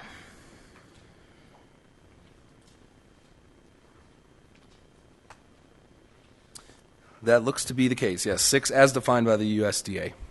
Yep. That's a lot. It is. We can work that's definitely one of those goals we can address and we can be successful in eliminating. Absolutely. Thank you. Jonathan, to eliminate that, does that have to be a retail store that needs to be in those areas that sells produce? Or so does the Mount Air Farm, does that count towards the alleviation of it? Yeah. So it's not necessarily a brick and mortar grocery store. It could be other means. Okay. Hi, I'm Lynn Coppers, Sustainability Center. And the USDA defines the food deserts by income and, apologies for that, Lynn Coppage on the record. The USDA defines food deserts based on access and proximity, so our cost and access. So community gardens and all sorts of kind of food outlets would count for that. So, yes. Thank you. All right, any other questions? Seeing none, comments. I know, Councilor Harrison, you must have a comment. Yes. I have a Ward 5 brag. Did you notice that there are two, count them, two sustainable networks, or sustainable neighborhoods in Ward 5? We have Southern Gables and Lake Lockwood. I just want to point that out, that we are a sustainable ward. And I also wanted to find out if the Action Center and their food bank, would that be considered when you're looking at food banks and food deserts? Yes. Seeing a yes. They're saying a yes. Yes, Thank I you. believe it is. So I just had to brag. Thanks. Fantastic. Councilor Abel? Ward 1 is home to a large part of the neighborhood and most of the south of 6th Sustainable Neighborhood, which is the largest sustainability neighborhood in all of Lakewood. Thank you. And looks like Councilor Roybal wants to get on this. I'm going to jump in the bandwagon. As far as food banks, Ward 3, we lay claim to have one of the biggest in the city of Lakewood. And matter of fact, it is going to be tomorrow afternoon at 3 o'clock at Phillips United Methodist Church, just north of Florida on Pierce. That's what I got. Right. Jonathan and company, Travis, thank you very much. We look forward to continuing to hear about the progress as things move forward. Appreciate your time this evening. So now we will move on to item number 4. This is a continued discussion on Taxpayer Bill of Rights. This originally came up at our retreat in January. We had one study session, and from that study session we came out with kind of 3 areas where folks wanted to have a conversation. One was not going forward with anything. Council Wickman suggested maybe a hybrid model with a elimination of a ratchet effect. And the third would be to go to the voters for a deBruce. So we have our Finance Director, Larry Dorr, here to give us some more information, and another guest who will be with us as well. Councilor Wickman, is this a comment prior, or did you? Well, it occurred to me, we've spent an awful lot of time the last few months talking about how we decide what our agenda items are. And it occurred to me, at our last meeting, we said we're going to be filling out a form, and in July we'll be voting and stuff like that. So my question is, how did this get on the agenda? I didn't vote to put this on the agenda. So who put this on the agenda tonight? So again, that was the quick history that I gave at our retreat. We had consensus from all of us, including yourself, that council wanted to discuss this, and we had a study session, and at that study session we decided that we would have a follow-up conversation tonight. Well, we also had some consensus that I brought up the issue about, and this is a classic example, at the study session tonight, we should be hearing both sides instead of just one side. And one of the things I brought up is we should have some sort of mechanism where we can have citizens or other experts or whatever, other side input tonight. And this would have been a classic example. I think there are people who are interested in having an input, and they're not. And so again, my question is, how come that's not on the agenda But this is on the agenda. We discuss a lot of things at the retreat, and the things that somehow rise to the top, it's kind of beyond me as to how these things get in and other things get left out. Okay, thank you, sir. Larry, you have the floor.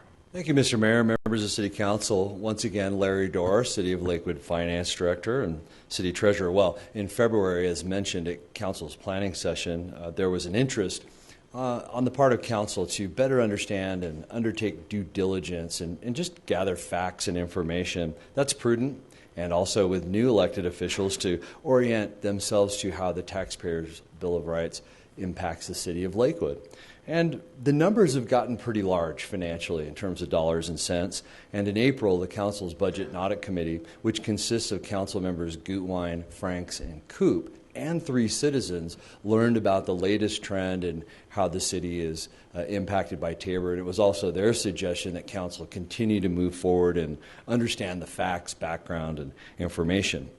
And so tonight, I'm following up on the May 16th study session. There were some questions and some asks for information, and I want to provide those to you here tonight. There was also, Councilman Dave Wickman had some questions that were of a legal nature, and I'm not qualified to answer those, so I've invited a special counsel to the city attorney's office to address those for the council member. But before I do that, I want to just touch on a few matters related to Tabor that have already been presented. In the event that there are those in the audience or watching online that may not have seen those earlier conversations that were happening.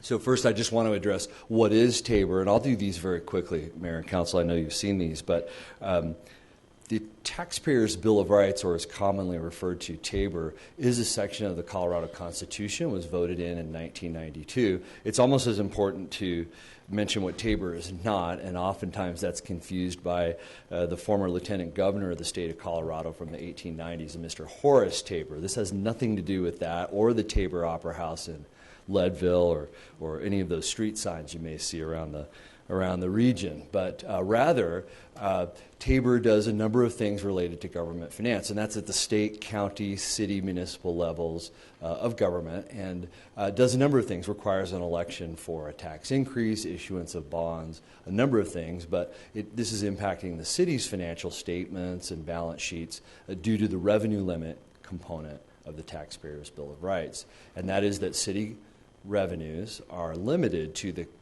Consumer Price Index plus local growth as defined under Tabor, which is essentially a change in the city's assessed valuation from year to year due to new construction or annexation. Since 1992, Lakewood voters have addressed the Taxpayers' Bill of Rights on its ballot.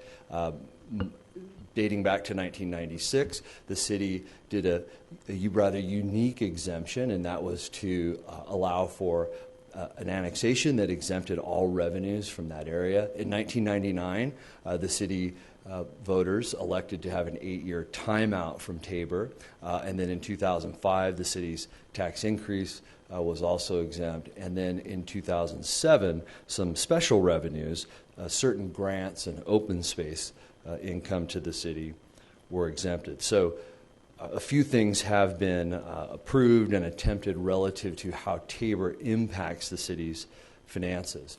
And then most recently, as I've been talking about earlier, have been presented to Budget and Audit Committee and all of the members of council and the community, refunds that have exceeded the limits allowed under Tabor. And here are some of those statistics by year. And those have led to tax cuts. I should say that the 2015 has yet to be approved by City Council, and that will be done later in the year during the Council's budget process. So yet the 2013 and 2014 have already been processed and have been taken care of. So now I'll move ahead to the list of follow-ups, and there were quite a number, but let me go ahead and jump in. And the first was related to the city's reserves, and I went ahead and took a look at the statistics. These are in alphabetical order, and I've got them presented more than just one way, so I'll draw your attention to this. And I should say that all of the governments on here, none of them, rather, have released their 2015 financial statistics. Everybody's got all of those in process, and our committee just saw our auditors in the office last month, and all of those preparations are underway. But these are all the 2014 statistics, and of course, even our city council has approved just last month a use of reserves that will change the numbers a little bit. But these are all on an apples-to-apples basis. And, I tried to pick a sample of the largest cities in the state of Colorado, and I tried to also include those very close to Lakewood in Jefferson County. And then I decided to include the county as well, figuring more information would be better.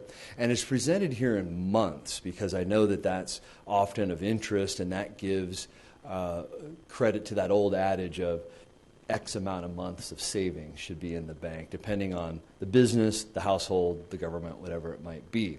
And that's in relative terms that many people are familiar with. And of course, I'll show you these in a percentage basis as well.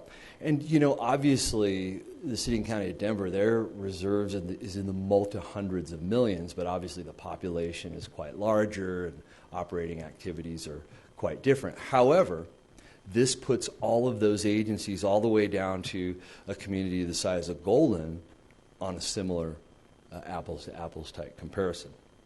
And then I just took the same statistics, which is the reserves, and put that into the formula, and then of course got the percent. And you'll see that on either basis, Lakewood is right on the average. And I was famously quoted for a number of years as saying, in my professional opinion, the reserve is not too big, not too small, but perhaps just right. And it's interesting how the city of Lakewood just falls sort of right in the middle there in terms of the overall size. So I felt that would be useful, but do keep in mind that obviously the numbers will change. And in addition to the use of reserves that were just approved, the related litigation and other activities will require replenishment of risk management reserves from the general fund as well. But we'll go into a lot more detail of that later on in the budget process. Of course, we'll look at all of that, but we needed to have the latest appropriation complete.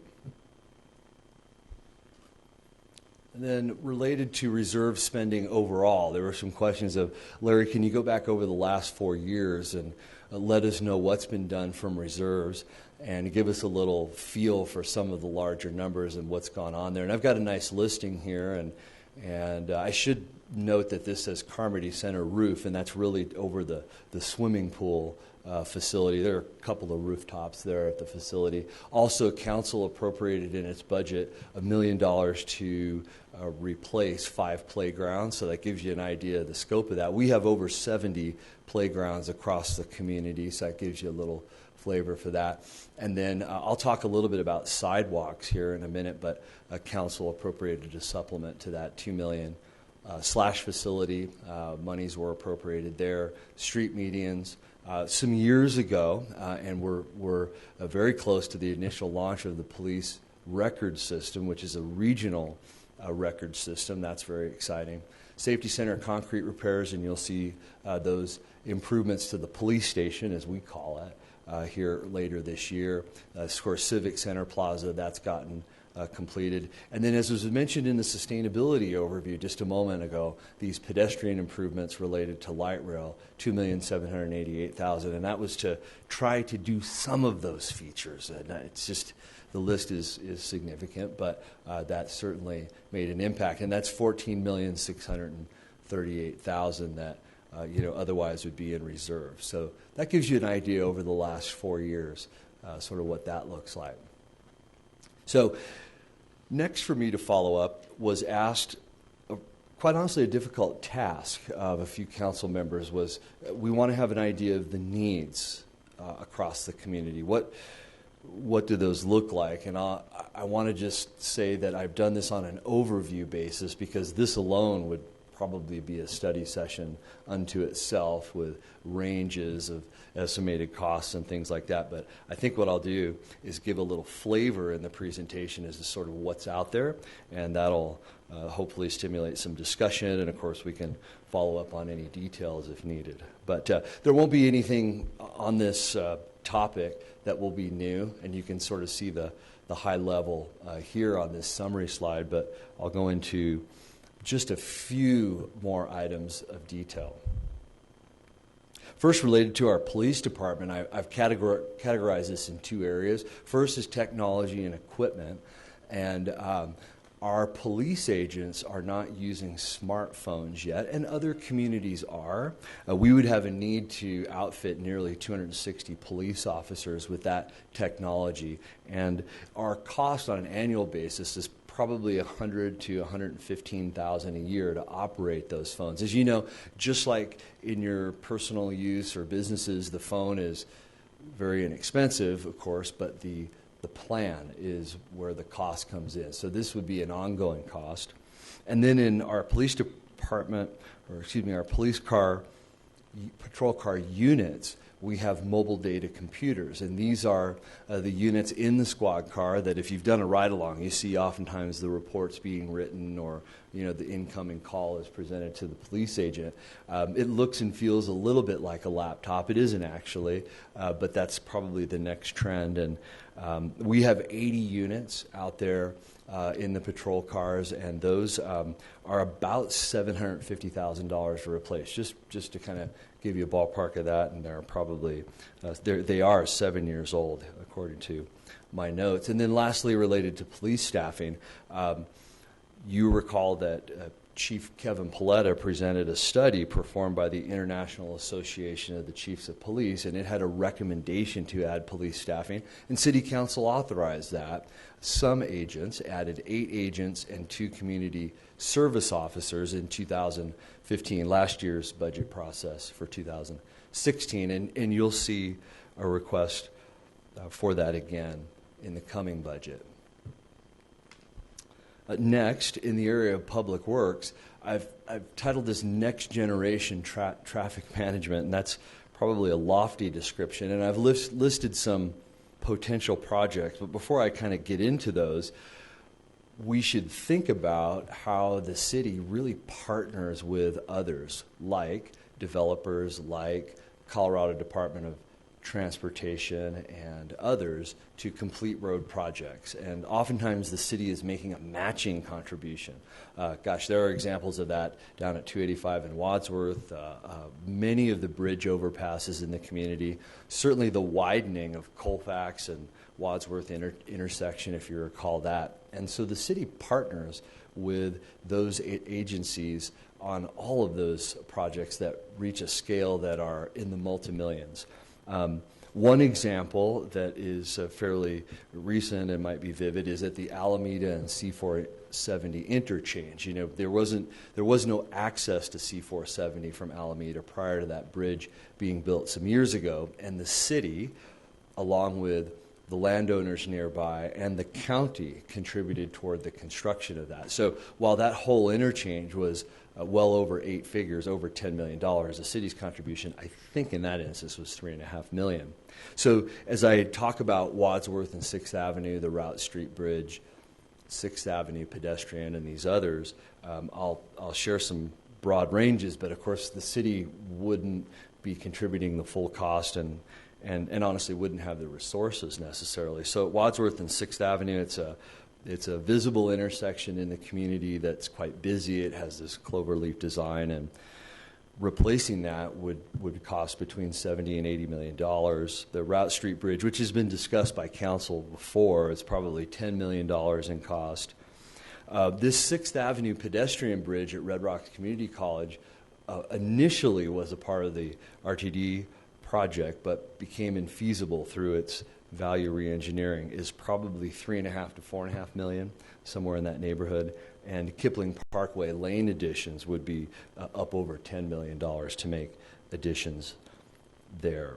We also have some needs across the community related to traffic signals, and most of those signals that you would see would cost over $1 million a piece to accomplish. So I know that's at a very high level. I know those were broad ranges, but hopefully that gives you a little flavor for some of the needs that are out there.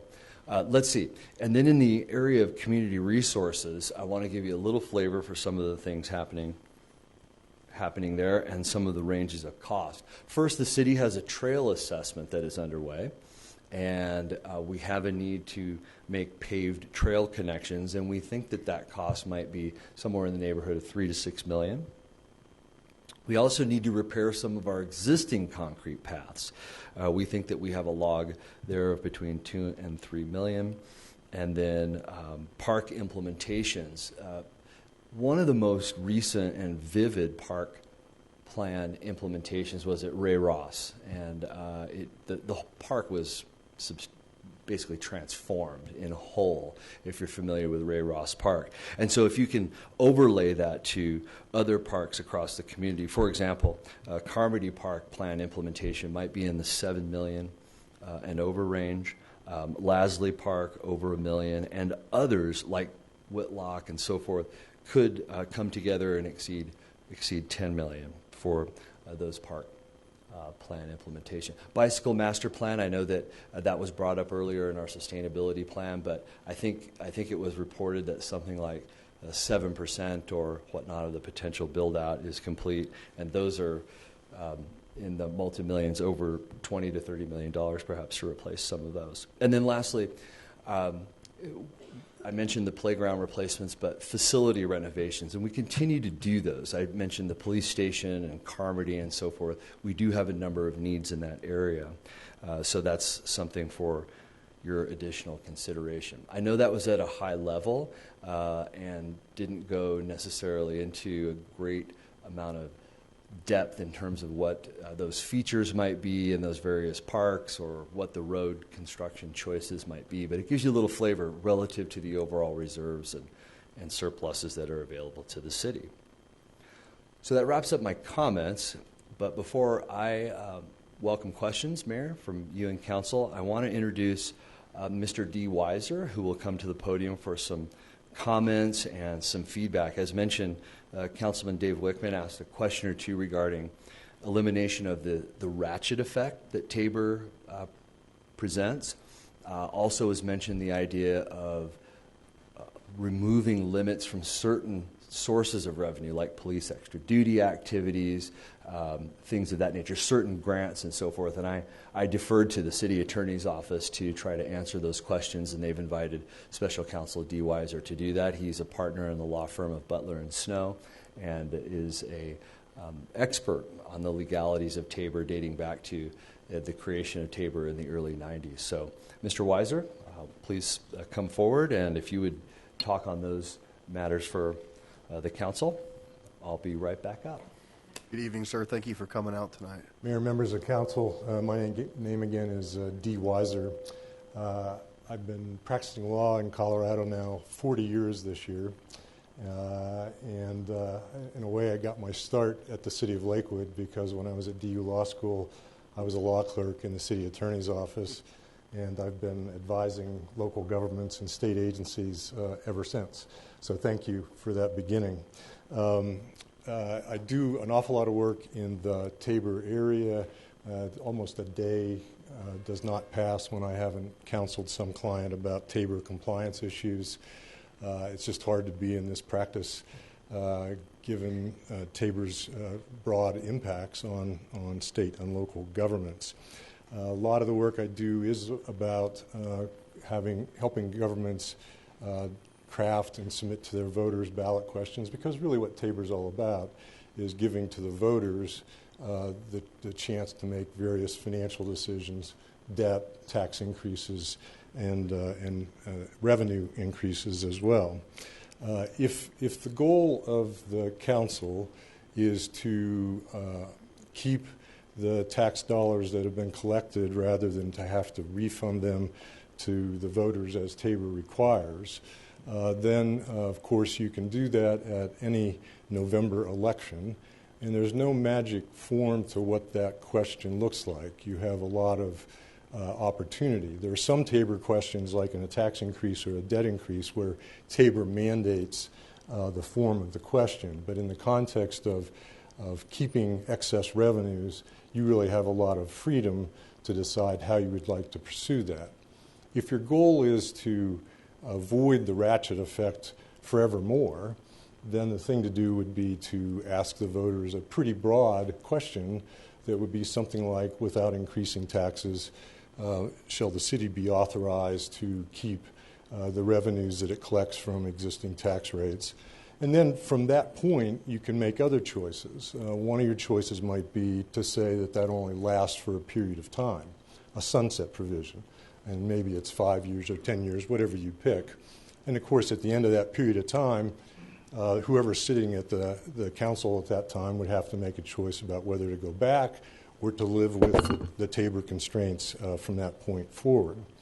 A variation on that theme, which the state of Colorado pursued in 2005 in Referendum C, was to have a 5-year sunset, but then in that sunset to adjust the base from the termination of the sunset to help eliminate the ratchet effect. Now, in truth, Colorado is getting close to the point where Tabor refunds may begin again. Some of this will depend upon things that go on at the General Assembly about the hospital provider fee that you've probably read about in the paper.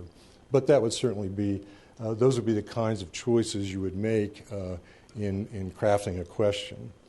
Another approach you might take is to only exempt certain revenue streams, and in fact, you've done that a little bit in your past. And so Larry and Tim talked to me about, for example, recreation revenues, police extra duty revenues, grants from local government sources, interest income, sponsorship revenue. You could exclude those revenue streams in a question you submit to your voters. A challenge that may present, though, is that in the calculation of the revenue limit going forward, you're now multiplying the inflation and local growth factor on a smaller number of revenues. So less increase on that, whatever remains subject to Tabor's revenue limitations. So maybe, Mayor, I should stop there and, as with Larry, offer to answer any questions. Great, thank you. And if you want to grab a seat back there, you're more than welcome to. Larry, are you going to come back up and chat a little bit more? Thank you, Mayor, members of council. I don't have any more background, facts, or information to deliver. Again, we've followed up on, first, some details of the reserves, some needs or uses across the community as asked by council, and then also the legal questions. And as you heard, those choices offered would be legal under Tabor. And so thank you, and hopefully this gives enough information for your discussion. Thank you. I really appreciate it, and we had great discussion last study session. I look forward to that now. The couple things to get us started. I'd like to see some potential follow-up questions, especially from Councilmember Wickman, about kind of that Ref C and get a better idea of what you had thought with that or where we were going. I would also ask the city manager, we heard a little bit about some of the needs of the city, but it's important we hear potentially needs from the community. And so I want to look at seeing if we could have another study session, if there's something out in the future down the road, if we decide to go that route, to have more of a conversation to allow for some public comment at some upcoming meetings. But it'd be really nice to hear from the community and see what they're thinking as well. So just a couple of things there. Okay, thank you. So are you... I'm just throwing that out there. If you want to, while we're asking questions, take a look and see what makes sense, where that would happen, let us know. Absolutely. All right, Councilor Franks. Well, mainly just a couple of comments. I'm getting feedback from the community. Some people are for, putting something on the ballot so they can choose. Other people who feel that, we should just follow the law. And really a couple comments I just really wanted to pass on because I think it's important that we kind of respect the divergence of opinions, is that we have a number of citizens who are concerned that if we put something like this on the ballot, and the money is put for a targeted use, that just frees up that general funding for other purposes that some citizens believe is inappropriate. So I just like to call attention to that we still have folks who are giving, at least Councilor Wickman and I, a lot of feedback about the charitable giving program. again, about art space and the potential for the land to be sold at a price that's maybe below market rate. And so I just want us to be really kind of cognizant that no matter how we move forward with this, whether we provide direction to put something together that gets on the ballot or not, that does not really mean that we're in agreement about how that would move forward or what those statements are. So those were more just comments, and really did want to understand, are we looking as a city to target where these monies that we won't distribute back, are we looking to set aside those for specific purposes based on what we saw here? And then how does that affect the other monies that could get spent in a broader range of ways? I'd kind of like a little background on that. Thank you, Councilmember Franks. I could see you addressing the comment and question to me, but Mayor, that's really for the council to discuss, decide, and direct staff on which direction to go. And of course, all money spent by the city would be within the council's approved budget. Sure. Well, and I guess why I looked at you is to that point, if this were to go forward and there was a question asked, where do you want these monies to go? You could separate out where those monies went, and that could be in addition to the general fund. So like Councilor Franks is saying, you're not just alleviating money here, you're continuing that program, your general fund, your capital improvement, but extra monies would be dedicated to whatever council would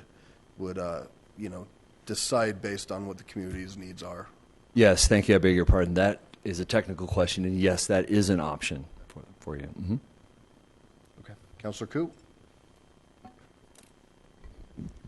I guess I just want to clarify that if something was brought to the voters for these departments that were mentioned,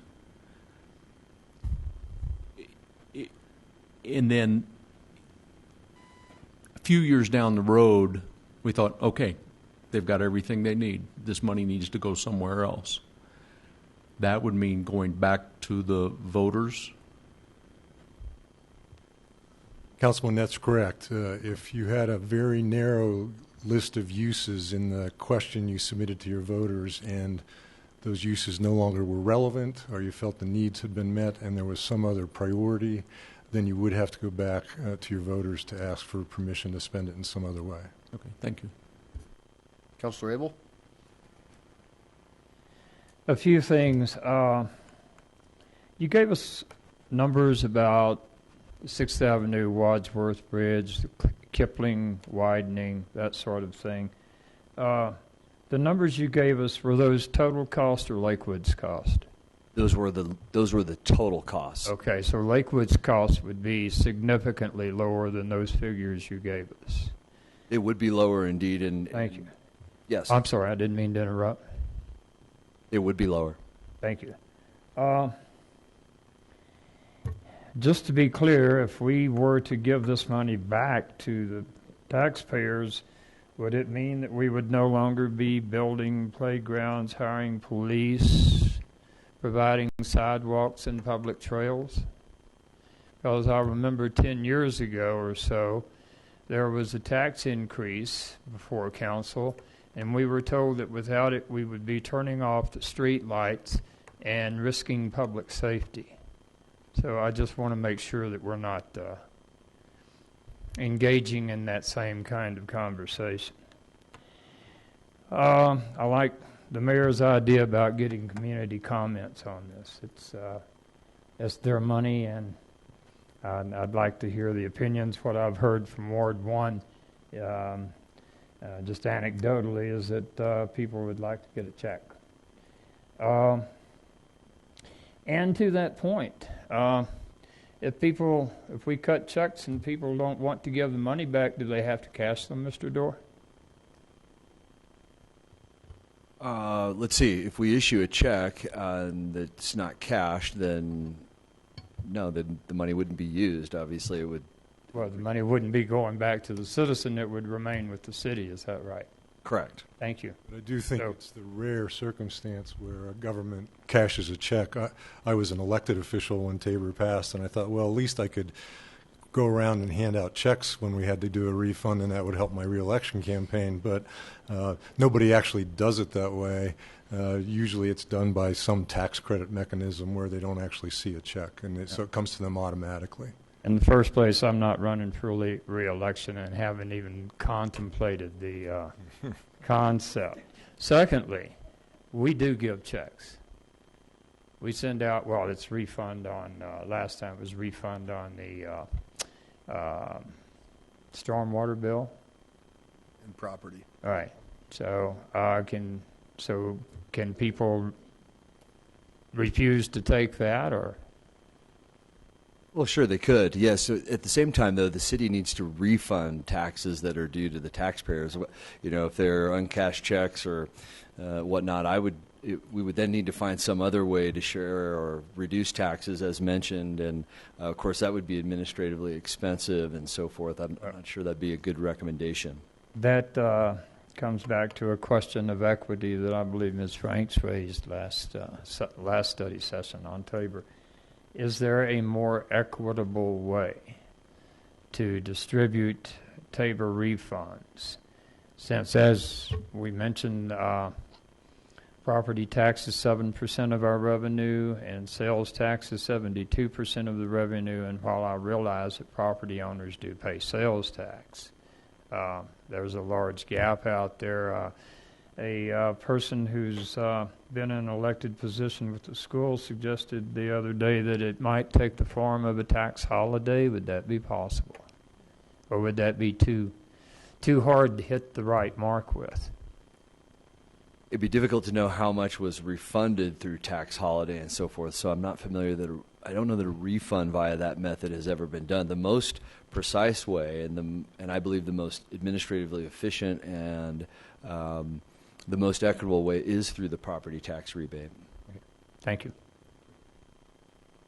Larry, for clarification, we've refunded twice through the stormwater and once through property tax? Correct. Of recent years? Okay. Councilor Shakti?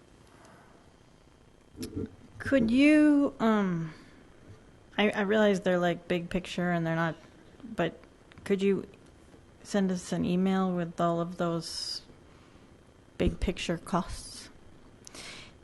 We could do that. And then I think it's a good point Councilor Abel made that a lot of those things will get some money from other entities. It's also a notable trend that the local jurisdictions are carrying more of the cost of these big infrastructure projects than they used to. I didn't see sidewalks in that list. Was it in that list? Okay, I spaced out for a second. And I guess I would add to I think it's a great idea to have a meeting with opportunity for more public input and to do sort of to have time for us to be talking to our constituents. I've gotten 2 emails. One says put it on the ballot, one said don't. And this morning I had a ward meeting and we talked about it, and the general sentiment was that people thought it was a good idea to invest the money in the community. And then I tried to push, okay, what on what? You know, like, and the one that came up the strongest was definitely sidewalks, and then open space, and the landscaping around sidewalks. So I might be missing something from that, but I think it's an interesting conversation in general about what are, I mean, it's sort of like the comp plan conversation, what are our priorities in the community, and then the second is this money part of what we want to do with those priorities? Another question, in terms of the referendum C type ballot question, I guess one question is it like comprehensible at all if you put that on? And then the second is, could it be done retroactively so that we put ourselves in a position we would be in if there hadn't been a ratcheting down effect? There are 2 good questions there. Whether these are comprehensible or not, I've thought for a while that my high school English teacher would be extremely disappointed in the ballot questions I draft. but we have to say a lot in a little. And so you could go back and look at the Ref C question, but it's complicated because it sort of refers to a statutory definition which may not have led to very good understanding about what happens at the end of the sunset. But I think to answer your second question, I do think it would be possible to submit a question that says, basically, we'd like to adjust our base by whatever the highest dollar amount was we collected in the last 5 years, adjusted for inflation and local growth going forward. So that's on top of your Tabor revenue limits. I think it would be possible to do that. I've not seen one done quite that way. More normally, it's the Ref C approach where can we get a timeout from Tabor and then look at the highest collection point during that timeout and adjust it for inflation and local growth going forward. But there's no reason why you couldn't do it looking just backwards. So if you went down that road and say you were looking to do a timeout, and then you're also looking to, well, I guess if you did the timeout, you would exempt those other funds that we were talking about, police overtime, things like that. So it would all fit under that. I guess my question was, because of the language in a title, you can't have multiple questions asked in one question, correct? Actually, there's not a single subject rule that applies to local governments, and so you can do some more consolidation. You don't have to worry about those issues, but all of these things kind of fit under the broad rubric of a voter-approved revenue change, which is what Tabor contemplates, really. Thank you. So could you, in one question, look forward and back in terms of the ratcheting effect? So make it so that we are not ratcheted down from the previous recession and have a timeout going into the future? I think inherently, if we ask the question that said, can the city keep and spend all the money it's collecting from existing tax rates for the next 5 years, that basically takes care of your past, I think, and then adjust the base from the end of the 5-year period going forward. I might have to consult with Larry a little bit about the exact numbers, but I think there's a way that doing it accomplishes your goal. So does like referendum C, if you do something so that you don't have the ratcheting down effect, it seems to me like you can still have limits on revenue growth, but I guess I might, I'm a little bit confused because Tabor's a little bit confusing.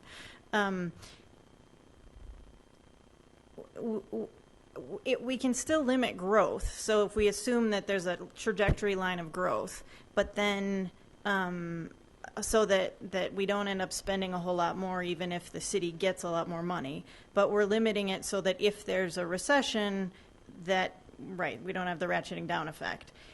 Can we do that without a time limit so that we're not debrucing, we're still limited by the amount we can spend, but we're not going to have a ratchet down effect ever into the future? Can we do that? I don't think there's a way to do something that avoids a ratchet down effect forever without simply doing a broad debrucing question that says, can we keep and spend all the revenue we get from existing tax rates? In fact, referendum C did not eliminate ratchet effect for the state of Colorado. All it did was say for the period from 2005 to 2010, there were no limits that the state had to comply with. And then from 2010 going forward, they picked the highest year, which I think was 2010, and adjusted that, no, it was 2008, adjusted that for inflation and local growth going forward. And that has given the state flexibility until now when they're about to bump up against the cap, and we'll have to start refunds again. And if there were to be another economic downturn in the future, they would again likely be confronted with some ratchet impact. And could, instead of saying the city can keep all the revenue it has now, could we say, because part of the ballot question is not just accomplishing the objective, but explaining the rationale. And so if, in looking at the retrospective ratcheting question, could we phrase it in a way to explain the rationale that the city of Lakewood can keep money from this date, assuming a 2% increase in growth from that date, without the ratcheting down effect that was caused by the recession during these dates? Could it be something like that? Could be something like that. Okay. Thank you. Mayor Pro Tem Johnson. Thank you, Mayor. Thank you, Larry, for the nice presentation. I, too, very strongly believe that we need to get some more just public input, not more, but just public input, period. I recall when we had our retreat and we talked about Tabor, it seemed to me, and I know I'll get corrected if I'm incorrect, that we have many new members on council that wanted to have a better understanding of what Tabor was about, which was fair. And somehow, my observation is this has morphed into not just education for our new members, but to a debrucing question and putting something on the ballot. That's kind of interesting to me that we've changed what we actually had talked about in the retreat. I've been noticing on Alameda there's quite a bit of activity on the north side there by the Federal Center west of the, and actually I think by the post office. Larry, could you please talk to me about the Route Street Bridge? Whenever I think of that, I think of it in terms of the federal build-out that was proposed, which is now off the table. I'm surprised that it's one of our priorities to go forward with that since the federal center's off the table. Please talk to me about that. I don't believe it's at all an immediate priority of the community, but I know it was a recent topic. And of course, congestion on Union Boulevard remains interesting to the community and growth of traffic there. So I don't believe it is an immediate priority, but it's fairly recent for the council and community in terms of need overall.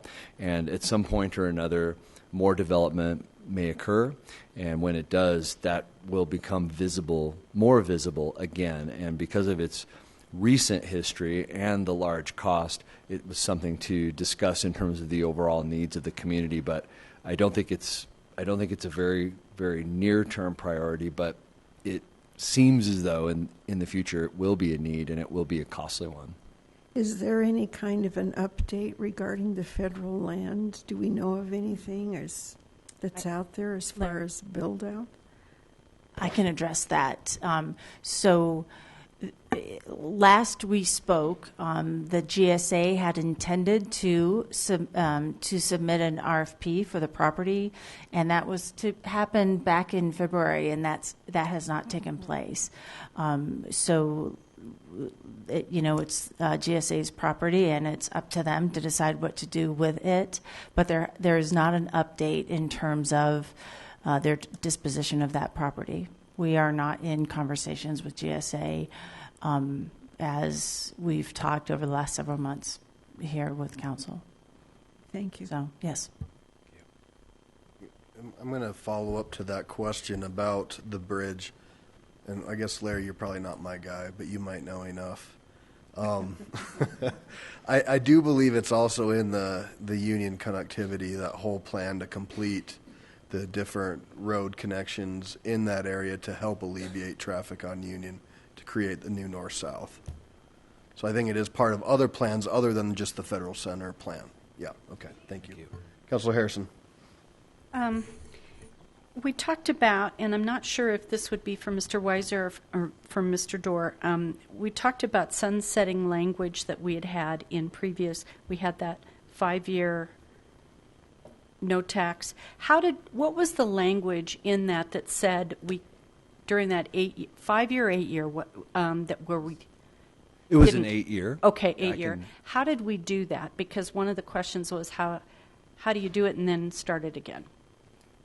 Thank you. Yes, that was voted on in 1999, and it's natural that as you talk about Tabor, we want to present the history in Lakewood, and that involves voting and things like that. It's just part of the landscape. But it is an additional line or two in the ballot question that says it effectively takes the question of a complete debrucing and adds language that says for 1999 in that case, and the subsequent 7 years shall the city be exempt from those revenue limitations. It's really just a one-liner, frankly. Okay, so using that, when we started again at the end of 8 years,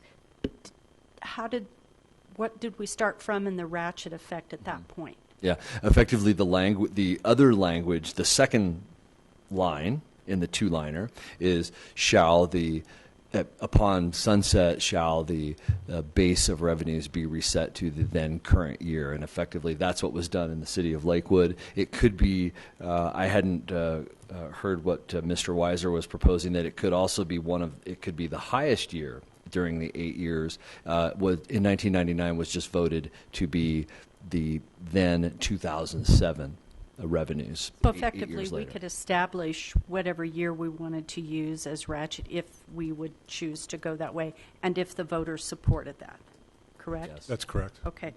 And then are there other municipalities close by that have chosen holidays, 8-year holidays, or was this kind of unique to Lakewood? Is this common? I can't think offhand of somebody nearby that has that. I think in the early years, a few people voted, as Larry said, a temporary timeout. Really, frankly, in a lot of communities now, the more common approach has been a permanent, can we keep the revenue we collect from our existing tax sources without having to come back and ask that question again? That's the more prevalent form of question that neighboring communities use. And if they ask that question, do they also use line items where the money will go, or do they just say, we're going to keep it, we get to spend it? It varies, but oftentimes there's a list of things, a list of priorities that the council submits to the voters. But even that list isn't necessarily very exclusive. Again, it depends upon the community. Mayor Paul, I would really like to have another session as well. So thank you. Councilor Wickman. I'm going to start off with saying I kind of regret my original comments about raising the whole ratchet thing. I'm afraid it's kind of evolved into a can of worms, and I don't want to do anything that would deprive the people of their refund. So I kind of want to withdraw myself from that whole concept of changing the ratchet. Now, in the idea of the lateness of the hour, I want to hurry up and get out of here, is for the next study session, I would like to make three requests. Number one, let's have time to solicit the citizens. They don't actually, get out in 24 hours and get to us. It takes time to hear from the citizens, and of course, now it's summertime. So I'd like to say that this study session not be in 2 weeks, but maybe 4 weeks or beyond. Sufficient time to actually get some input. Secondly, going back to my other point, when it comes time to debate this, I would like to open this up to have the public. There are experts on the opposite side of Tabor that I would like to see come in here. I'd like to hear some citizens come in. So I'd like to open up the testifying section of the study session to the citizens as well as staff. And then finally, Charlie brought up the point about in 2005 when we voted for the sales tax increase. We put in the language that 50% of the increase would be for roads, public safety, and parks and recreation. So what I would like to see in the next study session, that we spell out how that's been done, how that's been accounted for, how we accomplish that goal. So it's like if we made a promise, I want to be able to put back, how do we fulfill our promise? Because right now, I don't know if we did or not. So anyway, those are 3 things I asked for in our next study session. Thank you. Mayor, one thing to keep in mind in terms of timing is if you intend to have an election in November, September 9th is the last day to certify a ballot question to the clerk to participate in the coordinated election. And as to the councilor's point about transparency and understanding where money has gone, at least what the state did in Referendum C is they require an annual report which is posted on the state's website to show where those monies have been spent. Thank you. Councilor Koop. I look forward to the next study session as well. I think this is important enough, and the idea that we do need to hear from the citizens. Again, I welcome that. I do have a question, though. If this, something like this does go forward, if we choose to put something on the ballot and the citizens do vote in favor of it, in these 3 departments, you know, the police, the parks, the potholes, the big 3, you know, this isn't a lot of money for those 3 departments. How is there any thought been given as to how this money in 1 year would be divvied up? Certainly, the staff could present options to the mayor and council in its budget process for how that might work out, but ultimately that would need to be reviewed and authorized by the city council. So one option, let me just see if I got that clear. One possible option to us would be that, okay, this year there would have been a X amount of refund. In those 3 departments, where does that money go? And that would be for us to decide. Mm-hmm. Very good. Thank you. All right, Ms. Hodson, what did you find on the calendar? Okay, thank you. So today is June 6th, and understanding and hearing the need to have as much public conversation as possible, we have a study session scheduled for July 18th, and today's June 6th. Was that about 5 weeks? We have a couple other items on there, and we can look at what that means in terms of time frames. But if that's an idea, we can do it July 18th. That way, like I said, that gives us 5 weeks to listen to the community. In the meantime, there are a couple of regular meetings in there that always have public comment. And as Mr. Weiser said, the ballot wouldn't need to be certified until early September. So we could find another study session if you want another conversation, another opportunity to discuss. So my recommendation on first blush is July 18th. That's 5 weeks out, I think. Does that sound right? 5, or is that July 6? 18th, we'll do that. Is that 6? And so that will allow for public comment at the June 13th meeting. And the June 27th is canceled, right? That's the Art Space Tour. But also July 11th is a regular meeting as well. July 11th, so that'll be 2 public comment periods. And also, we will be having a conversation about one of Councilmember Wickman's proposals on the 11th to address what he had mentioned about comment and things like that. So Sure. Depending upon how that goes, we might have a whole new way to do things on July 18th. And I just counted, that's actually 6 weeks from now. Everybody in agreement with that? As close as we can get? Okay, all right, good deal. Mr. Weiser, thanks for hanging out with us tonight. We appreciate it. We appreciate it's a complicated subject. Mr. Dorr, thank you very much. Always appreciative. So, reports. I'm going to start with Councilor Franks. I'm just going to go left to right. Or do you want me to skip you? Councilmember Wickman, are you ready on the right? We'll start right to left. All right. Yeah, I'm not ready, but right off the top of my head, of course, we do have our Ward 4 Town Hall meeting on this Saturday, and it's going to be a good one. They're always good. But this one is going to involve, we're going to be looking at the county's rezoning of the property there at the intersection of C-470 and Alameda. So we will have Greg Stevenson, the developer, is going to come in for, I think, half an hour, and then speak on behalf of it. And then we'll have another speaker speaking against it. Maybe it's 45 minutes. Anyway, we're going to have equal time for the two of them, and of course open it up after that. So if you're interested in that subject matter, you definitely want to come this Saturday, 9:30, at Green Mountain Presbyterian Church there at Alameda, Mississippi. Thank you. Councilor Vincent. Just a couple of things. If you've had a chance, I subscribe to 5280, and they had a wonderful article in there about 40 West as one of the top 10 art things in the state. And they talked about all the things that were happening at JCRS and Lamar Station Plaza. And Casa Bonita was mentioned in Lakewood, which is interesting because in the April 5280, it was in Denver. So I don't know when it moved, but it's back in Lakewood. Yeah. We had the first Friday, 40 West Arts. It was a wonderful, wonderful event. Lots of people came out. In the Denver Post last Sunday, there was also a very good article, and it's going to be dedicated, I think, on next Friday, on the Estes Motel and all the different things that happened with that. So that was great. The Ward 2 meeting is at 7:30 a.m. at 1560 Teller. So I'm going to get that address right yet. Yeah. And just real quickly, we had a historical tour of Ward 2 with the ACIC, and that was wonderful.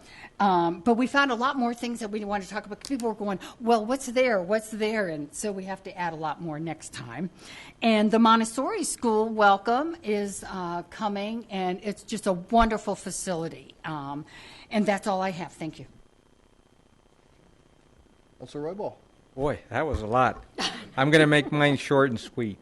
Just a quick reminder, on the 18th of this month in June, we're going to be having a community picnic at Lasley Park. And the topic of Lasley Park is the park itself, the renovation, talk about it, walk around, take a look at it. But come join us for hamburgers and hot dogs. And Shakti and I would like to invite you both, or everybody. Thank you. It's a long night. Councilor Harris.